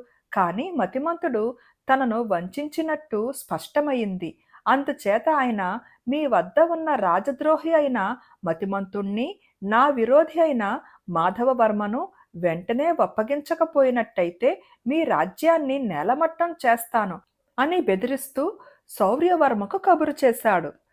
మా పైకి యుద్ధానికి వచ్చే పక్షాన మీకు కిందటిసారి కంటే పెద్ద పరాభవం చేసి పంపుతాము అని శౌర్యవర్మ జవాబు పంపాడు. ఈ జవాబు చూడగానే తేజస్వికి బెదిరింపులతో పని జరగదని తోచిపోయింది. ఆయన యుద్ధ ప్రయత్నాలన్నీ మానుకున్నట్టు నటించాడు. మతిమంతుడు శౌర్యవర్మకు తేజస్వి గుట్టుముట్టులు చాలా చెప్పాడు. గజనగరానికి వేగుల వాళ్లను పంపి అక్కడి వార్తలు తెప్పించడానికి కూడా చాలా సహాయపడ్డాడు. ఇన్ని చేసిన మతిమంతుడు తన కుమార్తె అయిన లావణ్యవతిని కోరి ఉండటం వల్ల శౌర్యవర్మ తన కుమార్తెతో, అమ్మా, నువ్వు మతిమంతుణ్ణి చేసుకోవడానికి ఒప్పుకోవడం మంచిది. అతను మనకు చాలా మేలు చేసి ఉన్నాడు. అతని రుణం మనం ఇంకో విధంగా తీర్చుకోలేం. అదీ కాక మన క్షేమం అతనిపై అధికారంగా ఆధారపడి ఉంది అని సలహా ఇచ్చాడు. కానీ లావణ్యవతి మాధవవర్మను పెళ్లాడాలని ఏనాడో నిశ్చయించుకున్నది. ఆ సంగతి కూడా శౌర్యవర్మకు తెలుసు. అయినా మాధవవర్మ ఈనాడు ఎందుకు కొరగాని వాడైపోయినాడు. రేపు యుద్ధమే వచ్చినా అతను పెద్ద ఎత్తున సహాయపడలేడు. అతని కోసం గజనగరపు ప్రజలు తిరుగుబాటు చేసే దశ కూడా దాటిపోయింది. కానీ లావణ్యమతి తన మనస్సును మాధవవర్మ మీద నుంచి మతిమంతుడి మీదకి మళ్లించలేక, అతనిని చేసుకోవడం తనకిష్టం లేదని తండ్రితో చెప్పనూ లేక తన నిర్ణయాన్ని వాయిదా వేస్తూ రాసాగింది. నిజానికి యుద్ధభయం కలిగే లక్షణాలు కూడా ఏమీ లేవు. గజనగరానికి వెళ్ళి వచ్చిన వేగులవాళ్లు అక్కడ యుద్ధ ప్రయత్నాలేవీ లేవని, జీవితం ఒడుదుడుకులు లేకుండా సాగిపోతున్నదని చెప్పారు. దీనికి తగ్గట్టే తేజస్వి వద్ద నుంచి ఒక దూత వ్యాఘ్ర నగరానికి వచ్చి ఒక ఆహ్వానం అందజేశాడు. ఈసారి వసంతోత్సవానికి తమరు సబంధు పరివారంగా రావలను అని నా విజ్ఞాపన అంటూ తేజస్వి శౌర్యవర్మకు ఆహ్వానం పంపాడు. మహారాజా, ఈ ఆహ్వానాన్ని నమ్మకండి. ఇందులో తప్పక ఏదో కుట్ర ఉన్నది అని మతిమంతుడు శౌర్యవర్మను హెచ్చరించాడు. తేజస్వి ఆహ్వానాన్ని నిరాకరిస్తూ శౌర్యవర్మ దూతను సాగనంపాడు. అంతేకాక శౌర్యవర్మ ఆ ఏడు తన రాజ్యంలోనే వసంతోత్సవం బ్రహ్మాండంగా నిశ్చయించుకుని తనతో ఒడంబడికలు చేసుకున్న రాజులందరికీ ఆహ్వానాలు పంపాడు. వారందరూ వచ్చారు. విందులు, వేడుకలు గొప్పగా ఏర్పాటయ్యాయి. లావణ్యవతి ఈ వేడుకలకు మరింత శోభ చేకూర్చింది. వసంతోత్సవానికి ఆహ్వానం పొంది వచ్చిన వారిలో లావణ్యవతిని పెళ్లాడగోరిన వారు చాలా మంది ఉన్నారు. ఈ ఉత్సవపు వేడుకలలోనే శౌర్యవర్మ తన కూతురి పెళ్లి గురించి ఏదైనా ప్రకటన చేస్తాడని వారందరూ నమ్మారు. మతిమంతుడు కూడా అదే ఆశతో ఉన్నాడు. ఒక్క మాధవవర్మకే ఈ వేడుకలలో ఏ ఆనందమూ లేదు. లావణ్యవతికి ఇంకా తనపై ప్రేమ ఉన్నదని అతనికి తెలుసు. తమకిద్దరికీ పెళ్లి అయ్యే అవకాశం లేదని కూడా అతనికి తెలుసు. తన భవిష్యత్తు అతనికి అయోమయంగా ఉన్నది. అతను విందుకు వెళ్ళటానికి కూడా ముఖం చెల్లక మామూలు వేళకు తన ఇంటనే భోజనం చేసి పడుకుని నిద్రపోయాడు. అక్కడ రాజభవనంలో విందు ఉత్సాహంగా సాగుతున్న సమయంలో కొమ్ము బూరలు వినిపించాయి. భటుడొకడు రోజుకుంటూ వచ్చి, మహారాజా ప్రమాదం! గజనగరపు రాజు పెద్ద సైన్యంతో నదిని దాటి వచ్చాడు. శత్రు సైనికులు నదీ తీరాన గల గ్రామాలను తగలబెట్టేసి బీభత్సం చేస్తున్నారు అని చెప్పాడు. ఎక్కడ వారక్కడ స్తంభించిపోయారు. శౌర్యవర్మ తాపీగా లేచి నిలబడి నిశ్చలమైన కంఠంతో, మిత్రులారా, తేజస్వి నన్ను ఈ ఉత్సవానికి ఆహ్వానించగా నేను వెళ్ళలేదు. అందుచేత ఆయన స్వయంగా బయలుదేరి వచ్చినట్టున్నది. ఆయనకు సరి అయిన సత్కారం చెయ్యటానికి మీరంతా నాకు మీ చేయూత ఇవ్వండి అన్నాడు. అతిథులలో ఒక్కరు కూడా మాట్లాడలేదు. వారు విందు కొడవడానికి వచ్చారు గాని యుద్ధం చేయడానికి రాలేదు. వారి సహాయం లేకుండా శౌర్యవర్మ ఈసారి శత్రువును జయించలేడు. ఎందుచేతనంటే ఈసారి ఆయన శత్రువును ఎదుర్కొనేటందుకు సిద్ధంగా లేడు. ఆయనకు అపజయం తప్పదన్నట్టు కనపడింది. ఆ సమయంలో లావణ్యవతి లేచి నిలబడి, అతిథులారా, నన్ను పెళ్లాడాలని ఉన్నట్టు మీలో చాలా మంది అదివరలో అభిప్రాయం ప్రకటించారు. నిజం చెప్పేస్తున్నాను.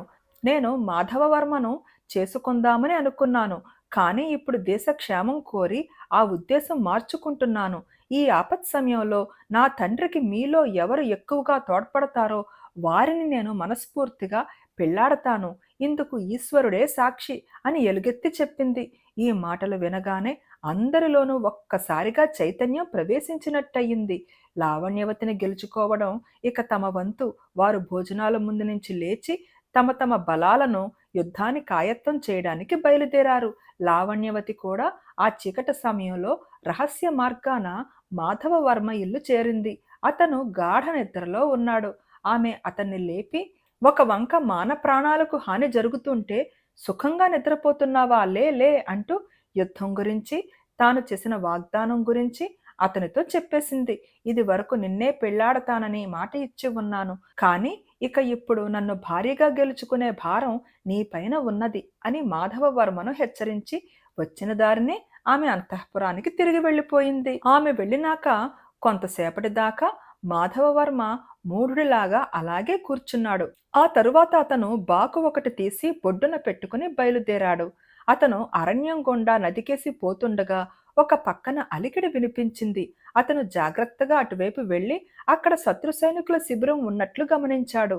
తెల్లవారేదాకా వారు విశ్రమించి తెల్లవారుతూనే కోటపైకి వస్తారు. ఈ లోపుగా తాను ఏమైనా చెయ్యాలి. మాధవవర్మ తాను కూడా ఆ సైనికులలో ఒకడిలాగా చాటుమాటు లేకుండా ధైర్యంగా డేరాల మధ్యగా నడవసాగాడు. అతనినెవరూ అనుమానించలేదు. ఎవరూ అతని కేసి చూడను కూడా లేదు. శిబిరమంతా మాటు మణిగేదాకా అటూ ఇటు తిరిగి చివరికి మాధవవర్మ తేజస్వి గుడారం దగ్గరకు చేరాడు. అతను గుడారం పక్క నేల మీద పడుకుని పాములాగా పాకుతూ లోపలికి ప్రవేశించి లేచి నిలబడ్డాడు. గుడారంలో తేజస్వి గాఢ నిద్రలో ఉన్నాడు. పక్కనే చిన్న కాగడా వెలుగుచున్నది. బొడ్డులో నుంచి బాకు పైకి తీసి మాధవవర్మ తేజస్విని సమీపించాడు.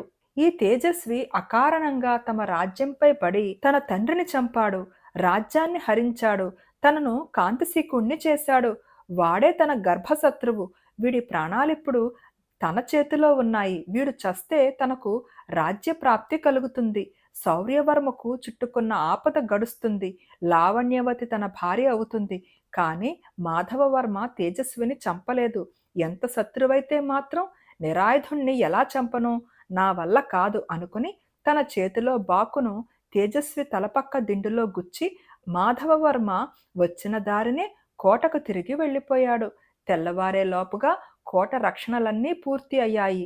వసంతోత్సవానికి వచ్చిన వారంతా తమ పరివారాలకు ఆయుధాలిచ్చి తాము ఆయుధాలు ధరించి కోటను రక్షించడానికి సిద్ధమై నిలబడ్డారు.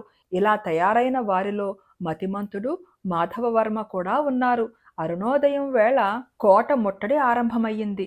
2-3 గడియలలోపుగా కోట రక్షణలన్నీ చిందరవందర అయిపోయాయి. మహాసముద్రంలాగా శత్రుబలాలు కోటలో జొరబడ్డాయి. విజయధ్వానాలు మిన్నంటుతుండగా తేజస్వి దర్బారు ప్రవేశించాడు. ఓడిపోయిన శౌర్యవర్మ, ఆయన కుటుంబము, ఆయనకు తోడ్పడిన రాజులు అదివరకే అక్కడికి చేర్చబడ్డారు. తేజస్వి సింహాసనం దగ్గరికి రాగానే ఆ పక్కనే నిలబడి ఉన్న శౌర్యవర్మ తన కిరీటం తీసి తేజస్వి పాదాల వద్ద ఉంచాడు. అదేమిటి శౌర్యవర్మ, నీ తల ఆది తీసుకుని తయారు చేసిన కిరీటం తీసేస్తావెందుకు?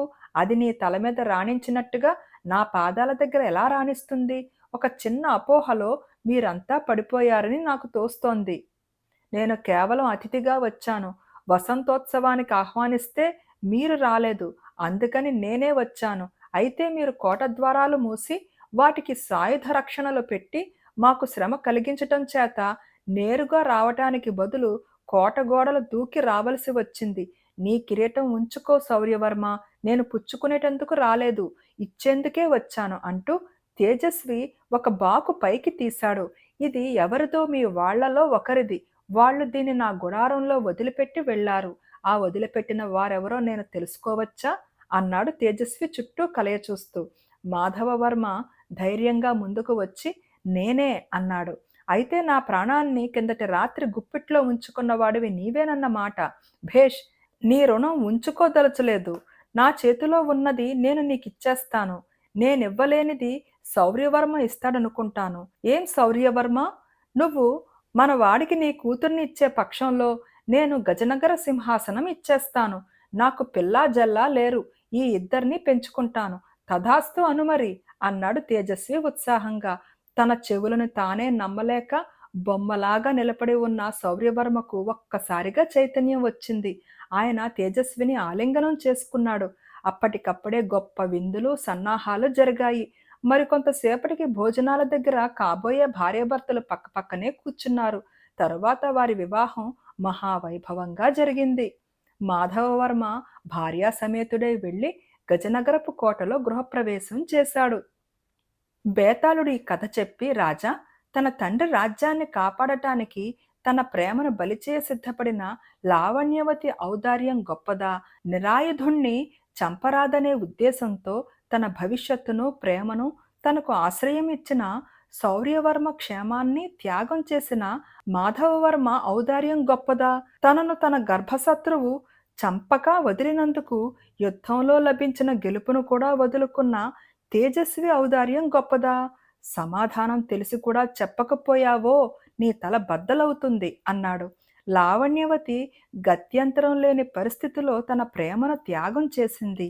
మాధవవర్మ నిరాయుధుడైన శత్రువును చంపటానికే తేజస్వి గుడారం ప్రవేశించాడు. అతని ఆ పని చెయ్యకపోవటానికి కారణం అపకీర్తి భయం కావచ్చు. అందుచేత ఈ ఇద్దరి ఔదార్యము అంత ఉత్తమమైనది కాదు. కానీ తేజస్వి ఔదార్యం నిష్కళంకమైనది. తనను ఎవరో చంపవచ్చారన్న సంగతి అతనికి తప్ప మరెవరికీ తెలియదు. యుద్ధంలో విజయలక్ష్మి అతనిని వరించింది. అతని విజయాన్ని ఎవరూ కాదనలేరు. అందులో అపకీర్తి ఏమీ లేదు. తనను చంపకుండా వదిలిపెట్టిన వాడెవరో తెలియకముందే అతను తన విజయలక్ష్మిని శౌర్యవర్మకు ధారపోశాడు. అతను తన శత్రుశేషమైన మాధవవర్మ అని తెలిసినాక తన నిశ్చయాన్ని ఎంతమాత్రమూ మార్చుకోలేదు. తేజస్వి ఔదార్యం గొప్పది అన్నాడు విక్రమార్కుడు. రాజుకు ఈ విధంగా మౌనభంగం కలగగానే బేతాళుడు శవంతో సహా వెళ్ళి చెట్టెక్కాడు.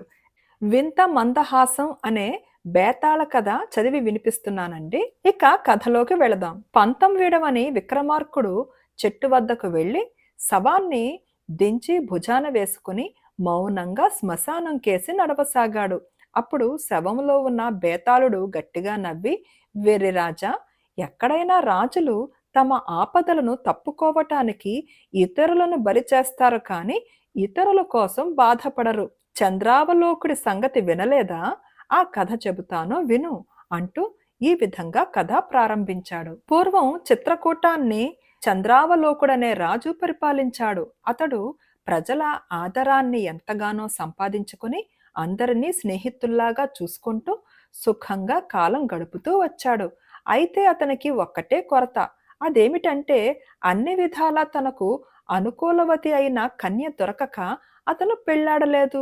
తనకు భార్య లేదన్న చింత కలిగినప్పుడల్లా చంద్రావలోకుడు వేటకు బయలుదేరి వేట ఉత్సాహంలో తన విచారాన్ని మర్చిపోతుండేవాడు.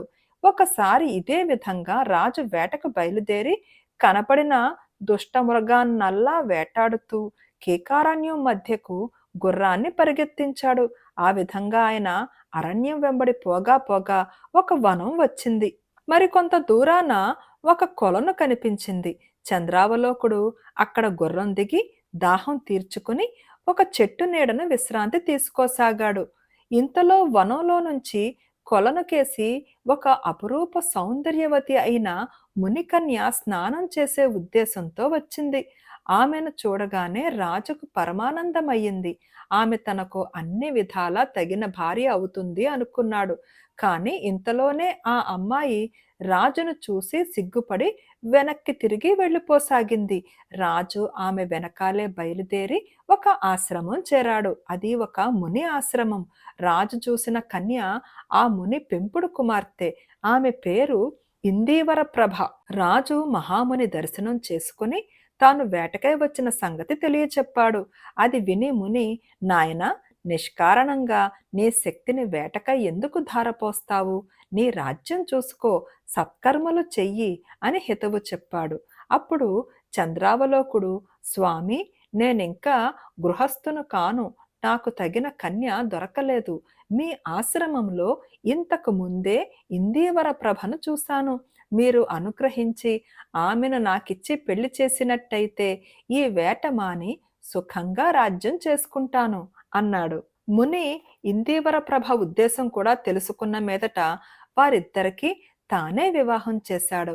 వివాహం కాగానే రాజు తన భార్యతో సహా రాజధానికి ప్రయాణమైనాడు. వారు గుర్రం మీద కొంత దూరం వచ్చేసరికి పొద్దుగూకింది. ఆ రాత్రి విశ్రమించటానికి వారికొక రావి చెట్టు, దాని కింద తివాసీ లాంటి పచ్చిక ప్రదేశము, పక్కనే చక్కని తామర కొలను కనిపించాయి. ఇద్దరూ కొలనులో నీరు తాగి చెట్టు కింద పడుకుని నిద్రపోయారు. తెల్లవారే వేళ్లకు భయంకరమైన అరుపులు విని ఇద్దరూ తుళ్ళిపడి లేచారు. వారి సమీపములోనే బ్రహ్మరాక్షసి ఒకడు నిలబడి, ఓరి దుర్మధాందా, నేనెవరో ఎరుగుదువా? నా పేరు జ్వాలాముఖుడు. నన్ను చూసి దేవతలే భయపడతారు. ఇది నా రావి చెట్టు.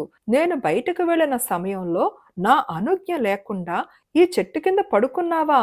నిన్నేం చేస్తానో చూడు అని రాజుపై హుంకరించాడు. అయ్యా, తెలియక అపరాధం చేశా, నన్ను క్షమించు. జరిగిన తప్పుకు ఏదన్నా ప్రాయశ్చిత్తం ఉంటే చేస్తాను అన్నాడు చంద్రావలోకుడు. అయితే 7 రోజులలోగా నాకు 7 ఏళ్ల కుర్రవాణ్ణి తెచ్చి బలిపెట్టు. ఈ బలికి కుర్రవాడు బుద్ధిపూర్వకంగా ఒప్పుకోవాలి. వాడి శిరస్సు నీ చేతితోనే తెగవెయ్యాలి. ఆ సమయంలో వాడి తల్లిదండ్రులే స్వయంగా వాడి కాళ్ళు చేతులు గట్టిగా పట్టుకోవాలి.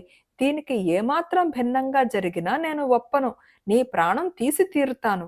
తెలిసిందా అన్నాడు జ్వాలాముఖుడు. గత్యంతరం లేక రాజు రాక్షసుడు కోరిన ప్రకారం బలి ఇవ్వడానికి సమ్మతించి భార్యతో సహా గుర్రం మీద బయలుదేరి తన పరివారాన్ని కలుసుకుని చిత్రకూటానికి తిరిగి వెళ్ళాడు. రాజు పెళ్ళాడాడన్న వార్త విని సంతోషించిన మంత్రులు జ్వాలాముఖుడి వృత్తాంతం విని విచారంలో మునిగిపోయారు. అప్పుడు సుమతి అనే పెద్ద మంత్రి, మహారాజా, మీరు చింతించకండి. బలి అయ్యేటందుకు తగిన కుర్రవాణ్ణి నేను ఏదో విధంగా సంపాదిస్తాను అన్నాడు. వెంటనే ఆయన శిల్పులను పిలిపించి 7 ఏళ్ల కుర్రవాడి ప్రమాణంలో ఒక బంగారు పోత విగ్రహం తయారు చేయమని ఆజ్ఞాపించాడు. ఆ విగ్రహం వెంటనే సిద్ధమయ్యింది. తరువాత మంత్రి దానిని ఒక బండిలో పెట్టించి కొందరు భటులతో ఈ విధంగా చెప్పాడు. మీరీ విగ్రహాన్ని ఊరూరు తిప్పుతూ చాటింపు వెయ్యండి. 7 ఏళ్ల కుర్రవాడు ఎవడైనా సరే బుద్ధిపూర్వకంగా బ్రహ్మరాక్షసికి బలి కావాలి. వాణ్ణి బలి ఇచ్చేటప్పుడు వాడి తల్లిదండ్రులు వాడి కాళ్ళు చేతులు పట్టుకోవాలి. ఇందుకు సమ్మతించిన వారికి ఈ బంగారు పోత విగ్రహం బహుమానంగా ఇవ్వబడుతుంది అని చాటించండి. రాజభటులు ఆ ప్రకారమే చాటింపు చేస్తూ విగ్రహాన్ని ఓళ్ల వెంట తిప్పసాగారు. ఒక అగ్రహారంలో ఒక 7 ఏళ్ల బ్రాహ్మణ బాలుడు ఈ చాటింపు విని, అయ్యా, నేను రాక్షసుడికి బలి అవుతాను. నా తల్లిదండ్రులను కూడా ఒప్పిస్తాను. మా ఇంటికి రండి అని రాజభటులను కోరి తన వెంట తీసుకుపోయాడు. వాడు తన నిశ్చయాన్ని తల్లిదండ్రులకి చెప్పి బలికి ఒప్పుకోమన్నాడు. మొదట వాళ్ళిద్దరూ సుతారాము ఒప్పలేదు. అప్పుడు వాడు, అమ్మా నాన్న, మనం ఘోరమైన దారిద్ర్యం అనుభవిస్తున్నాం. నా వల్ల మీకు కలుగుతున్న ఆనందం ఏమైనా ఉందా? నేనివాళ కాకపోతే రేపైనా పోయేవాణ్ణే. ముందు దారిద్ర్యం వదిలించుకోండి. తరువాత ఇంకా కొడుకులను కని వాళ్ళను చూసి ఆనందించవచ్చు. ఇటువంటి అవకాశం మళ్ళీ దొరకదు అని బోధించాడు. చాలాసేపు కొడుకు ఈ విధంగా బోధించిన మీదట తల్లిదండ్రులు సమ్మతించారు. రాజభటులు బంగారు విగ్రహాన్ని కుర్రవాడి తల్లిదండ్రులకిచ్చి వారిని, కుర్రవాణ్ణి బండిలో ఎక్కించుకుని రాజు వద్దకు వెళ్లారు. రాజు ఆ కుర్రవాణ్ణి, వాడి తల్లిదండ్రులను వెంటబెట్టుకుని జ్వాలాముఖుడుండే రావి చెట్టు వద్దకు వెళ్ళి కేక పెట్టాడు. బ్రహ్మరాక్షసి వచ్చాడు. అయ్యా, నీవు కోరిన గడువులోనే బలి తెచ్చాను అన్నాడు రాజు. అలాగా, అయితే వాడి తల నరుకు అన్నాడు బ్రహ్మరాక్షసి. కుర్రవాడి తల్లిదండ్రులు వాడి కాళ్ళు చేతులు గట్టిగా పట్టుకున్నారు. వాడి తల నరకడానికి రాజు కత్తి ఎత్తాడు. ఆ సమయంలో ఆ కుర్రవాడు నవ్వాడు. వెంటనే బ్రహ్మరాక్షసి కుర్రవాణ్ణి ఎత్తుకుని ముద్దాడి, ఇంటికి తిరిగిపో బాబు అన్నాడు. బేతాళుడు ఈ కథ చెప్పి, రాజా, చావనున్న సమయంలో ఆ కుర్రవాడు ఎందుకు నవ్వాడు? బ్రహ్మరాక్షసి ఆ కుర్రవాణ్ణి బలి తీసుకోక ఎందుకు విడిచిపుచ్చాడు? సమాధానం తెలిసి కూడా చెప్పలేకపోయావో, నీ తల పగిలిపోతుంది అన్నాడు. చిన్నపిల్లలకు భయం కలిగినప్పుడు తల్లిదండ్రులు ఆదుకొని భయం పోగొడతారు. ఏ పరిస్థితులలోనైనా మనుషులకు రక్షకుడు రాజు. రాజు కూడా కాపాడలేని పరిస్థితిలో ఏ అమానుష శక్తి అయినా వచ్చి కాపాడాలి. ఈ కుర్రవాడు ఆపదలో ఉన్నాడు. ఈ ఆపద నుంచి అతన్ని తల్లిదండ్రులు రక్షించరు. వాళ్ళతని కాళ్ళు చేతులు పట్టుకుని బలికి సాయపడుతున్నారు. రాజు రక్షించడు. ఎందుచేతనంటే బలి ఇస్తున్నవాడు రాజే. సమీపంలో బ్రహ్మరాక్షస రూపంలో ఒక అమానుష శక్తి ఉన్నది. కానీ అది రక్షించదు. ఎందుకంటే బలి పుచ్చుకుంటున్నది అదే. ఈ విధంగా తనకు 3 రక్షలలో ఒక్కటీ లేకుండా పోయినందుకు కుర్రాడు నవ్వాడు. ఆ నవ్వు ఆంతర్యం గ్రహించి బ్రహ్మరాక్షసి ఆ కుర్రాడి ప్రాణాన్ని కాపాడాడు అన్నాడు విక్రమార్కుడు. ఈ విధంగా రాజుకు తిరిగి మౌనభంగం కలగగానే బేతాళుడు శవంతో సహా తిరిగి మళ్ళీ చెట్టెక్కాడు. ఈ కథ పేరు విచిత్రమైన కోరిక. ఇక కథలోకి వెళదాం. విసుగు చెందని విక్రమార్కుడు చెట్టు వద్దకు వెళ్ళి శవాన్ని దింపి భుజాన వేసుకుని మళ్ళీ శ్మశానం కేసి నడవసాగాడు. అప్పుడు శవంలో ఉన్న బేతాళుడు, రాజా, ఊసుపోకక ఒక చిన్న కథ చెబుతాను విను అంటూ ఈ విధంగా చెప్పాడు. పూర్వం కోసల దేశంలో ఒక కోయ కుటుంబం ఉండేది. కోయ స్త్రీకి ఒక్క అన్న మాత్రమే ఉన్నాడు. ఆమె తల్లిదండ్రులు చనిపోయారు. అందుచేత కోయ తన బావమరిదిని కూడా తన వద్దనే ఉంచుకున్నాడు. పెద్ద కోయ, అతని కుమారుడు, బావమరిది కలిసి అడవి కొంత నరికి అందులో వ్యవసాయం చేసుకుంటూ ఉండేవారు. స్వయాన కష్టపడి సాగు కిందకి తెచ్చుకున్న భూమి కావటం చేత, అడవిని ఆనుకుని ఉండటం చేత ఆ పొలానికి శిస్తులు పన్నులు ఉండేవి కావు. పండించుకున్నదంతా సుఖంగా అనుభవిస్తూ కోయ కుటుంబం కాలం వెళ్ళబుచ్చుతున్నది.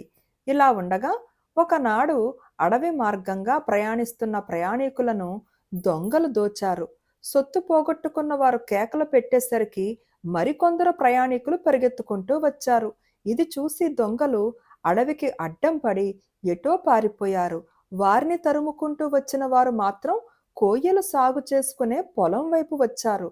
అక్కడ వారికి పొలం దున్నుతూ కోయ, అతని బావమరిది, కొడుకు కనిపించారు. వీళ్లే దొంగలు, దొంగతనం చేసి ఇటుగా వచ్చి ఏమీ ఎరగనట్టు పొలం దున్నుతున్నారు అని దొంగలను తరుముకు వచ్చిన వారు తమలో తాము అనుకున్నారు. తరువాత వారు ఆ 3 కోయలను బలాత్కారంగా పట్టుకుని రాజధానికి తీసుకుపోయారు. వాళ్ళ నేరం గురించి తరువాత విచారిస్తాం, ప్రస్తుతం వాళ్లను ఖైదులో ఉంచండి అని రాజు ఉత్తరవిచ్చాడు. కోయను, అతని బావమరిదిని, కొడుకును ఖైదులో పెట్టారు. తరువాత కోయల విచారణ జరిగింది. వారు నిర్దోషులు అనటానికి సాక్ష్యం ఏమీ లేకపోయింది. తమను దోచిన దొంగలు 3 వాళ్ళు కూడా కోయలేనని సొత్తు పోగొట్టుకున్న వారు సాక్ష్యం చెప్పారు.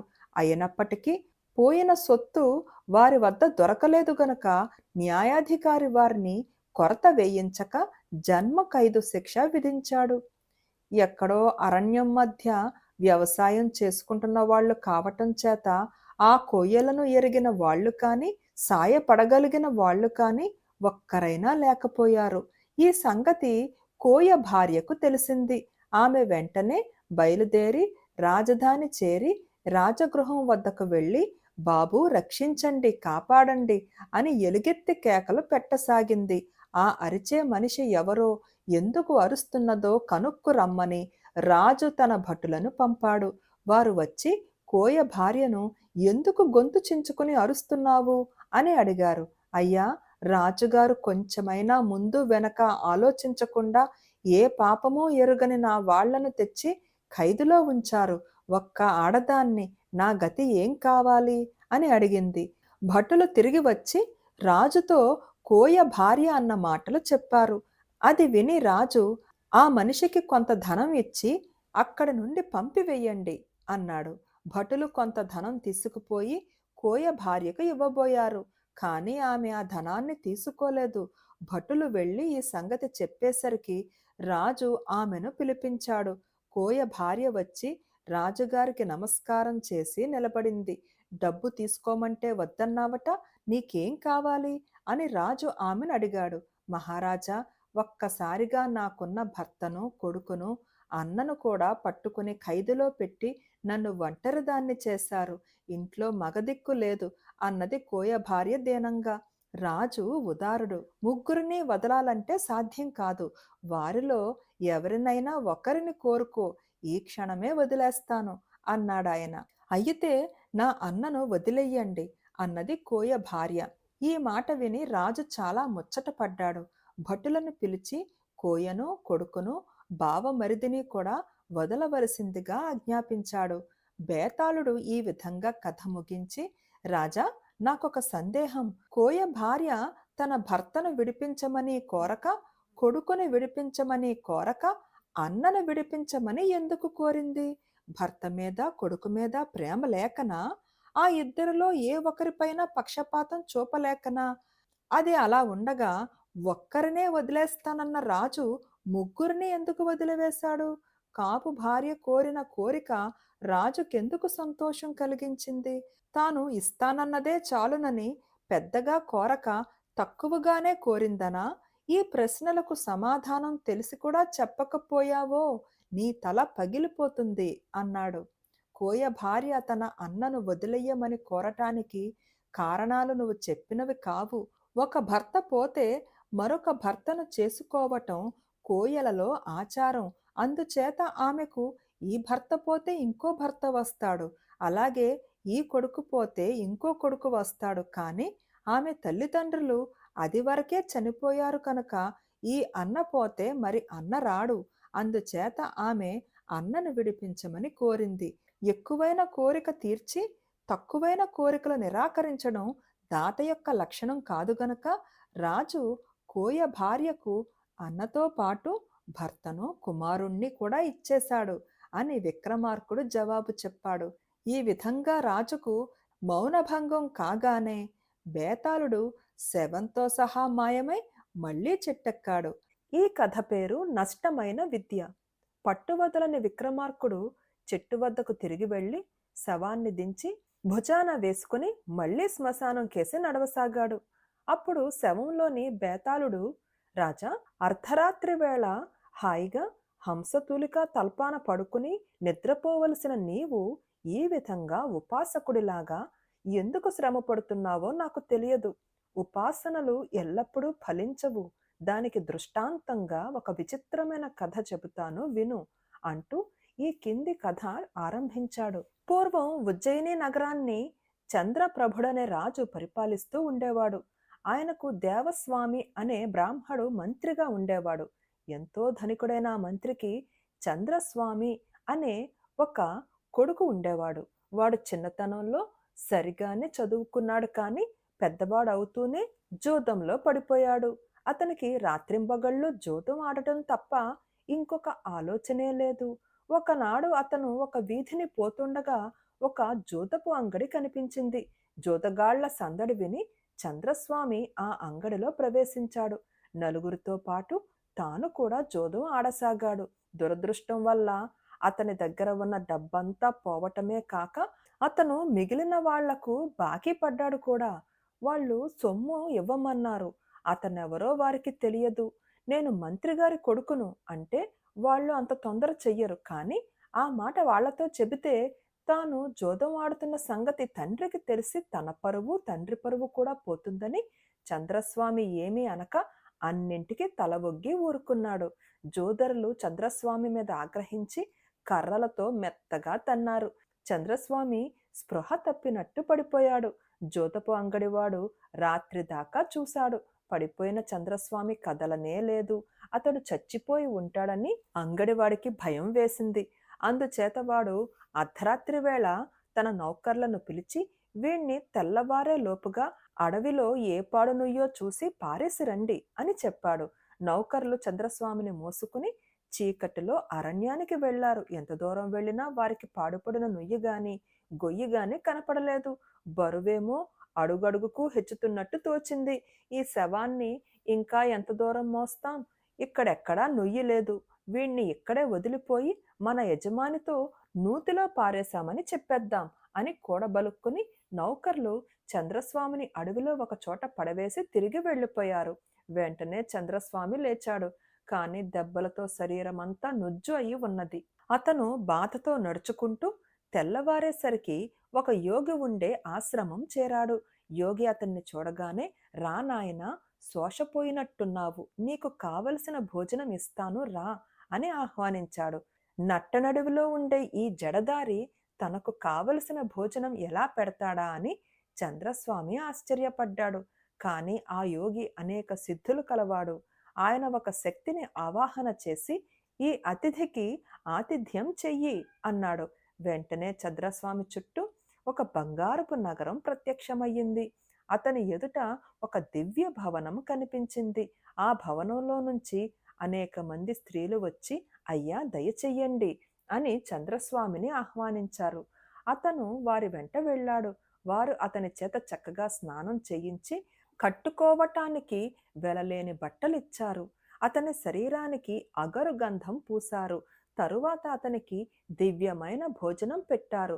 భోజనం చేసేటప్పుడు ఒక దివ్య సుందరి వచ్చి అతని సరసనే కూర్చుని భోజనం చేసింది. భోజనం చేసి అతను హంసతూలికా తల్పం మీద పడుకుని నిద్రపోయాడు. బడలిక తీరి నిద్ర లేచాక తాపీగా ఆ యువతిని గురించి విచారించుదామనుకున్నాడు. కాని అతను నిద్రలేచి చూసేసరికి ఎదురుగా యోగి ఉండే పర్ణశాల, చుట్టూ అడవి మాత్రమే ఉన్నవి. నగరం లేదు, స్త్రీలు లేరు, భవనాలు లేవు. యోగి అతని దగ్గరికి వచ్చి, ఏం నాయనా, ఆతిథ్యంలో ఏ లోటు రాలేదు గదా, నీకు అంతా సుఖంగా జరిగిందా అని అడిగాడు. తమ దయ వల్ల అంతా సుఖంగానే జరిగింది.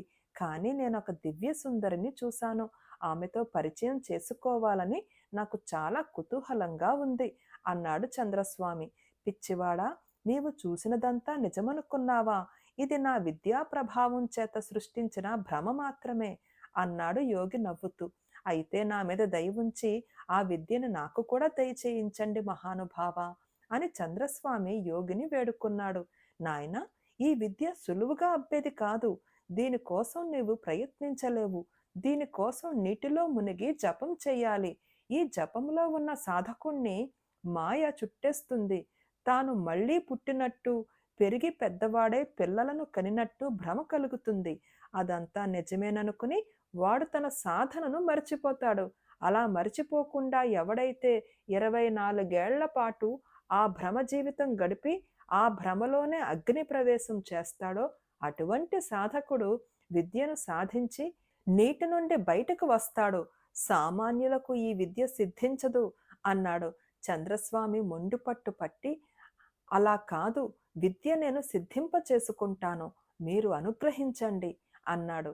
నీకు విద్య సిద్ధించకపోతే నీ సాధన విఫలం కావటమే కాక తగని వాడికిచ్చినందుకు నేను సాధించిన విద్య కూడా నష్టమైపోతుంది సుమా అని యోగి చంద్రస్వామిని హెచ్చరించాడు.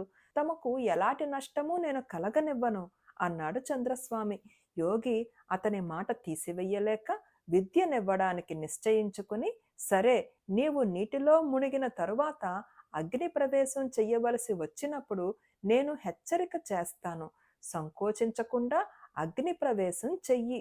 ఒకవేళ అది భ్రమేనన్న విషయం మర్చిపోతే నేను హెచ్చరించినప్పుడైనా జ్ఞప్తి తెచ్చుకో అన్నాడు. అందుకు చంద్రస్వామి సరేనన్నాడు. తర్వాత యోగి తాను స్నానం చేసి చంద్రస్వామి చేత స్నానం చేయించి మంత్రం ఉపదేశించి నీటిలో మునిగి కూర్చుని మంత్రం జపించమన్నాడు. అంతా యోగి చెప్పినట్టే జరిగింది. తాను ఒక బ్రాహ్మడి ఇంట పుట్టినట్టు చంద్రస్వామికి తోచింది. తరువాత అతను పెరుగుతూ ఉపనయనం చేసుకుని విద్యాభ్యాసం సాగించాడు. తరువాత అతనికి పెళ్ళయింది. అతనికి పిల్లలు కలిగారు. వారు పెరిగి పెద్దవారవుతున్నారు. అతని జీవితం అన్ని విధాలా సుఖంగా వెళ్ళిపోతున్నది. ఇంతలో చంద్రస్వామికి గురువు చేసిన హెచ్చరిక వినబడింది. తాను విద్యాసిద్ధి కోసం జపం చేస్తున్న సంగతి స్ఫురణకు వచ్చింది. ఇక అగ్ని ప్రవేశం చెయ్యాలి. ఆ భ్రమలోనే అతను అగ్ని ప్రవేశానికి అంతా సిద్ధం చేశాడు. కానీ అతని బంధువులు, పెద్దలు, భార్య, బిడ్డలు చుట్టూ మూగి అయ్యయ్యో, వద్దు వద్దు అని ఆక్రోశించసాగారు. అతనికి భయం పుట్టింది. నేను చచ్చిపోతే వీరంతా ఏమవుతారు అనుకున్నాడు. యోగి అగ్ని ప్రవేశం చెయ్యమన్న మాట జ్ఞాపకం వచ్చింది. ఆయన తెలిసి చెప్పాడో తెలియక చెప్పాడో అని సందేహం కలిగింది. అయినా చంద్రస్వామి మనస్సు రాయి చేసుకుని అగ్నిలో ప్రవేశించాడు. కానీ అగ్ని కాలలేదు. చంద్రస్వామి నీటిలో లేచి నిలబడ్డాడు. అతడికి భ్రమ అంతా వదిలిపోయింది. ఒడ్డున నవ్వుతూ యోగి నిలబడి ఉన్నాడు. చంద్రస్వామి యోగి వద్దకు వచ్చి నమస్కరించి, స్వామి, అంతా తమరు చెప్పిన ప్రకారమే చేశాను. కానీ అగ్ని ప్రవేశం చేసినప్పుడు అగ్ని చల్లగా ఉందేం అని అడిగాడు. నువ్వు ఏదో తప్పు చేసి ఉంటావు. అగ్ని చల్లగా ఉండడం ఏమిటి? ఆశ్చర్యంగా ఉంది అన్నాడు యోగి. నేను సరిగా తమరు చెయ్యమన్నట్టే చేశాను అన్నాడు చంద్రస్వామి. నిజం ఇప్పుడే తెలుసుకుందాం అంటూ యోగి తన విద్యను ఆవాహన చేశాడు. కానీ విద్య రాలేదు. యోగి కంటనీరు పెట్టుకుంటూ, నీకు విద్య రాకపోగా నాకు వచ్చినది కూడా పోయింది అన్నాడు. బేతాళుడు ఈ కథ చెప్పి, రాజా, చంద్రస్వామి అంతా సరిగానే చేశాడు కదా, అతనికి విద్య ఎందుకు రాలేదు? గురువుకున్న విద్య కూడా ఎందుకు పోయింది? ఈ సందేహం నాకు తీరలేదు. తెలిసి కూడా నా సందేహం తీర్చకపోయావో నీ శిరస్సు పగిలిపోతుంది అన్నాడు. నా చేత మాట్లాడించడానికి అడుగుతున్నావు, కానీ ఇందులో సందేహానికి అవకాశం ఏమున్నది? చంద్రస్వామి తన భ్రమను నిజమనుకుని అగ్నిలో దూకటానికి పస్తాయించాడు. ఆ కారణం చేతనే అతనికి విద్య దక్కలేదు. అపాత్రుడికి విద్య ఇచ్చిన కారణం చేత గురువుకుండిన విద్య కూడా నష్టమైపోయింది అన్నాడు విక్రమార్కుడు. ఈ విధంగా రాజుకు తిరిగి మౌనభంగం కలగగానే బేతాళుడు శవంతో సహా మాయమై మళ్లీ చెట్టెక్కాడు. బేతాళ కథ అపాత్రుడి దానం అనే కథ చదివి వినిపిస్తున్నానండి. పట్టువదలని విక్రమార్కుడు చెట్టు వద్దకు తిరిగి వెళ్లి శవాన్ని దింపి భుజాన వేసుకుని ఇంకొకసారి శ్మశానం కేసి మౌనంగా నడవసాగాడు. అప్పుడు శవంలో ఉన్న బేతాళుడు, రాజా, నీ దీక్ష చాలా గొప్పది. కానీ ఎంతో మంచి పని చేసేటప్పుడు కూడా దీక్ష గలవాడికి ఎటువంటి సమస్యలు ఎదురవుతాయో నీవెరుగవు. ఇందుకు తార్కాణంగా శీలయాజి కథ చెబుతాను విను అంటూ ఈ విధంగా చెప్పసాగాడు. పూర్వం గౌతమీ నదీ తీరాన అభయగిరి అనే గ్రామంలో శీలయాజి అనే బ్రాహ్మణోత్తముడు ఉండేవాడు. ఆయన ఎంతో దయాస్వభావం కలవాడు, భగవద్భక్తి కలవాడు. ఆయనకు పెళ్లి సంసారము లేదు, కానీ కొంత ఆస్తి ఉన్నది. ఆ ఆస్తిని అనుభవించటానికి పిల్లలు లేరు గనుక ఆయన తన జీవితం వెళ్లే లోపుగా అనేక సత్కర్మలు చేయ నిశ్చయించాడు. తనకు గల దానిలో నుంచి ఆయన ఒక రామాలయము, దానికి దగ్గరనే ఒక పెద్ద సత్రము కట్టించాడు. ఆ రెంటితో ఆయనకు గల డబ్బంతా అయిపోయింది. కానీ చేయదలిచిన పనులు ఇంకా ఉన్నాయి. ఆలయంలో అర్చనలు చేయించాలి, సత్రంలో బస చేసే యాత్రికులకు భోజన సౌకర్యాలు కలిగించాలి, సత్రంలో ఒక వేద పాఠశాల, ఒక వైద్యశాల ఏర్పాటు చేయాలి, ఊళ్ళో పిల్లలకు ఒక బడి ఏర్పాటు చేయాలి. వీటన్నిటికీ డబ్బు కావాలి. అయితే శీలయాజికి ముష్టెత్తటం ఇష్టం లేకపోయింది. అందుచేత ఆయన సత్రంలో ఒక దిబ్బెము, గుడిలో మరొక దిబ్బెము ఏర్పాటు చేయించాడు. సత్రానికి వచ్చిన యాత్రికులు, గుడికి రోజు వెళ్లే భక్తులు తమకు తోచినది తమంతట తామే ఆ దిబ్బాలలో వేసి పోతుండేవారు. గుడి కట్టించిన వేళ మంచిది. ఆ ఆలయంలో ఉండే శ్రీరామచంద్రమూర్తి కరుణా కటాక్షం వల్ల ఆ దేవునికి మొక్కుకున్న వారికి చాలా మందికి కోరిక లీడేరడం జరిగింది. ఆలయం ఖ్యాతి పెరిగిన కొద్దీ సత్రంలో యాత్రికుల సంఖ్య, దిబ్బాలలో పడే మొత్తాలు పెరిగాయి. అయితే వాటితో పాటు ఖర్చు కూడా పెరిగింది. శీలయాజీ తాను చేయదలచిన సత్కార్యాలన్నీ చెయ్యలేకుండా ఉన్నాడు. ఏమండి శీలయాజి గారు, వేద పాఠశాల ఎప్పుడు ఆరంభిస్తారు? వైద్యశాల ఇంకా ప్రారంభించలేదే అని ఎవరన్నా అడిగితే ఆయన ఏం చేసేది, ఇంకా ఆ రామునికి దయ కలగలేదు మరి అనేవాడు. ఇంతలో ఒకరోజు గుడి దిబ్బెంలో ఎవరో 5,000 వరహాలు పసుపు గుడ్డలో మూట గట్టి పడేశారు. అది చూసి శీలయాజి దిగ్భ్రమ చెందాడు. అభయగిరి గ్రామంలో కొద్ది మంది ధనికులున్నారు. వారు 100-200 ఇవ్వటం కద్దు. అంత పెద్ద మొత్తాలు ఇవ్వదలిచినప్పుడు వారు నేరుగా శీలయాజికే తెచ్చి ఇచ్చేవారు. కాని దిబ్బెంలో వేసి తాము రహస్యంగా ఉండటం ఎన్నడూ జరగలేదు. 5,000 తెచ్చి దిబ్బెంలో ఎవరు వేసినట్టు? వాళ్ళు రహస్యంగా ఉండటానికి కారణం ఏమిటి? వాళ్ళు రహస్యంగా ఉండదలిస్తే తాను వారిని గురించి ఆచూకీ తీయటం బాగుండదని శీలయాజి ఆ డబ్బు గురించి ఎవరికీ చెప్పలేదు. ఆ 5,000 గుడి దిబ్బెంలో పడింది గనుక దాన్ని ఆయన గుడికే వినియోగింపదలచాడు. అందులో కొంత అర్చకుడు ఇంటి మరమ్మతులకు ఖర్చు చేసి మిగతాది పెట్టి స్వామివారికి చిన్న బంగారు తొడుగు చేయించాడు. స్వామివారిని చూచి సంతోషించని వారు లేరు. మరికొంతకాలం గడిచాక సత్రం దిబ్బెంలో 2,000 వరహాల మూట కనపడింది. శీలయాజి ఆశ్చర్యం రెట్టింపయింది. ఊళ్ళో ఎవరో ఇంత డబ్బు తనకిస్తున్నారు, కాని ఎవరయింది తెలియకపోవటం చేత శీలయాజి తన కృతజ్ఞత తెలుపుకోవటానికి కూడా చాతకాని స్థితిలో ఉండిపోయాడు. వేద పాఠశాల ఆరంభమయ్యింది. ఊళ్ళో అందరూ శీలయాజిని మెచ్చుకుని వెళ్ళిపోయారు. తనతో మాట్లాడిన వారందరినీ శీలయాజి శ్రద్ధగా పరికించాడు. కాని ఒక్కరి మీద అనుమానం పోలేదు. ఒకవేళ ఆ రాముడే తనకి డబ్బు ఇస్తున్నాడా అని కూడా ఆయనకు అనుమానం కలిగింది. ఆ విధంగా ఆలోచించిన కొద్దీ ఇదే నిజమేనేమో అనిపించింది.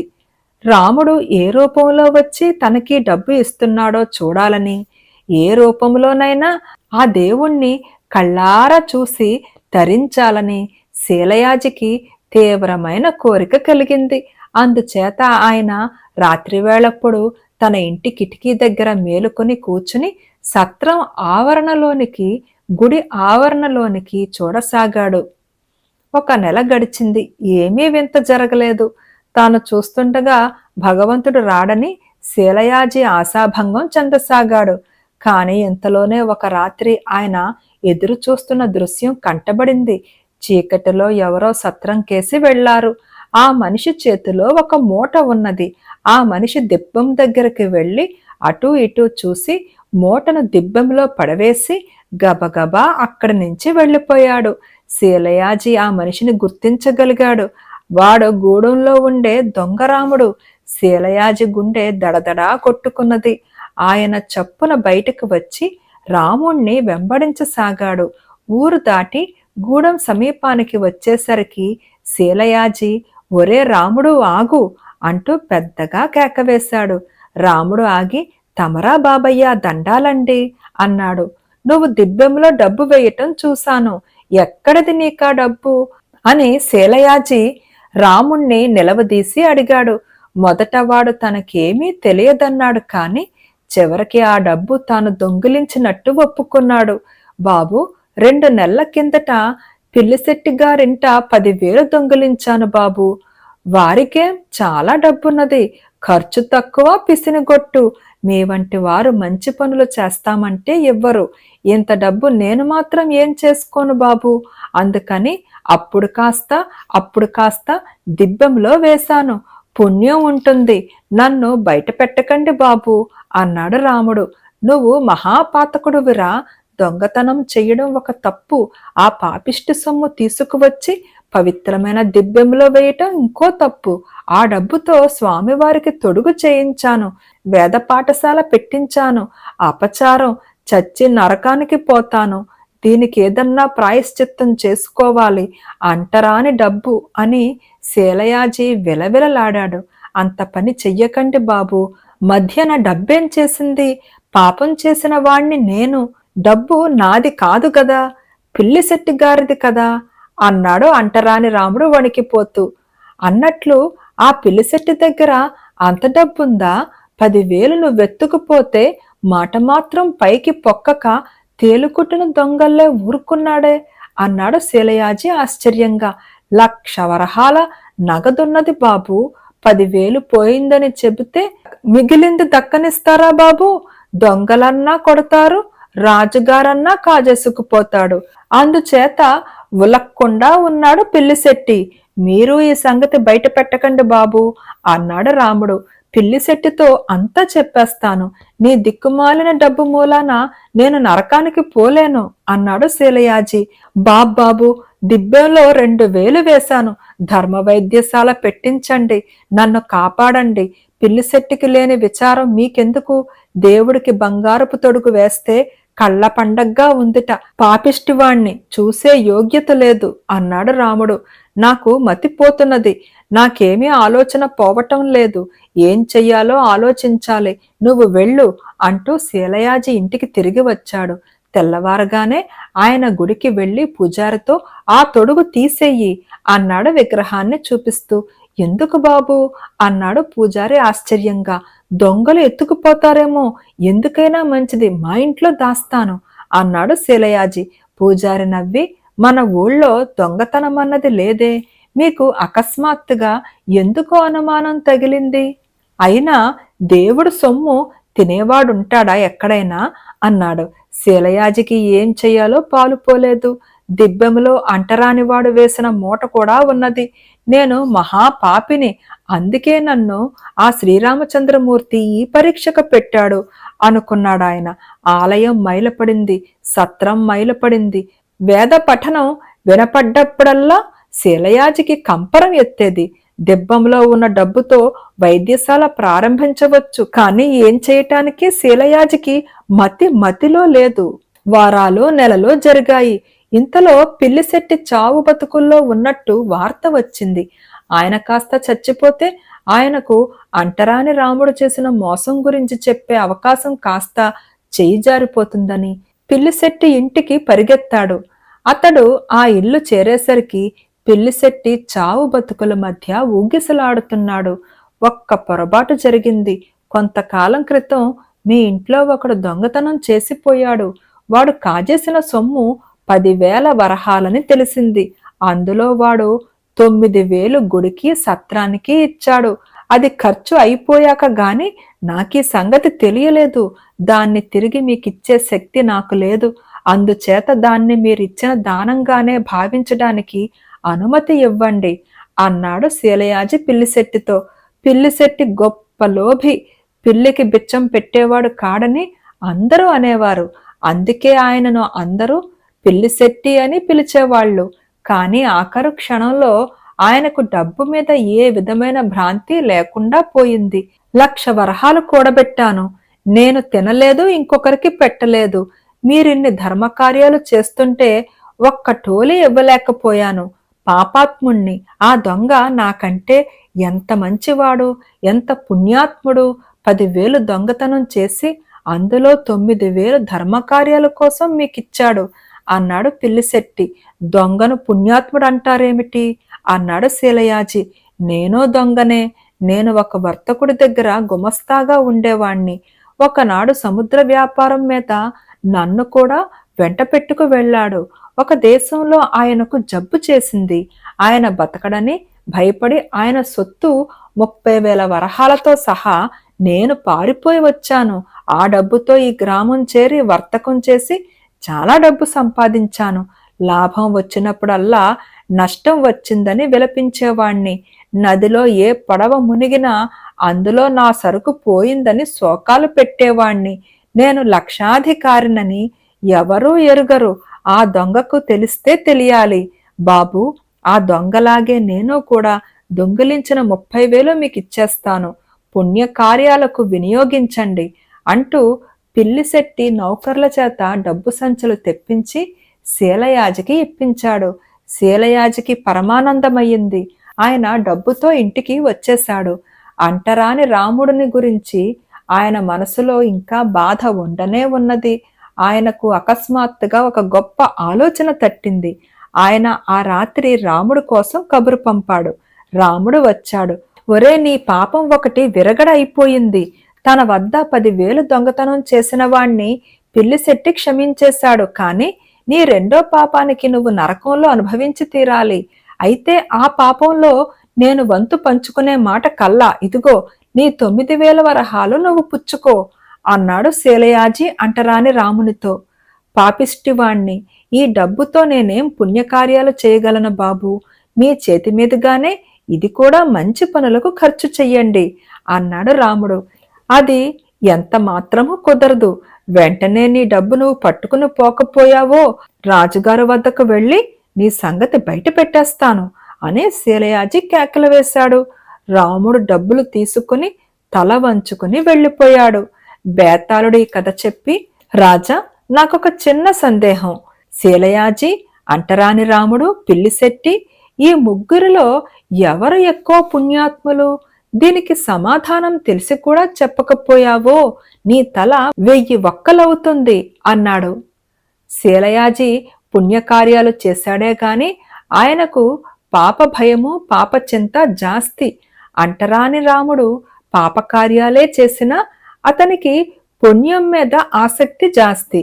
తాను అడుగుపెట్టడానికి వీలు లేని గుడికి, తాను చెవుల వినటానికి అధికారం లేని వేద పఠనానికి వాడు సహాయపడ్డాడు. వాడు పుణ్యాత్ముడని గ్రహించగలిగిన వాడు పిల్లిశెట్టి. అందుచేత పిల్లిశెట్టి కూడా శీలయాజి కన్నా ఎక్కువ పుణ్యాత్ముడు. అయితే అంటరాని రాముణ్ణి చూసి నేర్చుకున్నవాడు కావడం చేత శెట్టి రాముడంత పుణ్యాత్ముడు కాదు అన్నాడు విక్రమార్కుడు. రాజుకు ఈ విధంగా మౌనభంగం కాగానే బేతాళుడు శవంతో సహా మాయమై మళ్లీ చెట్టెక్కాడు. నచ్చిందా ఈ కథ? నా కథ నచ్చితే తప్పకుండా లైక్ చేయండి, షేర్ చేయండి అండ్ సబ్స్క్రైబ్ చేసుకోవడం మర్చిపోకండి. Thank you.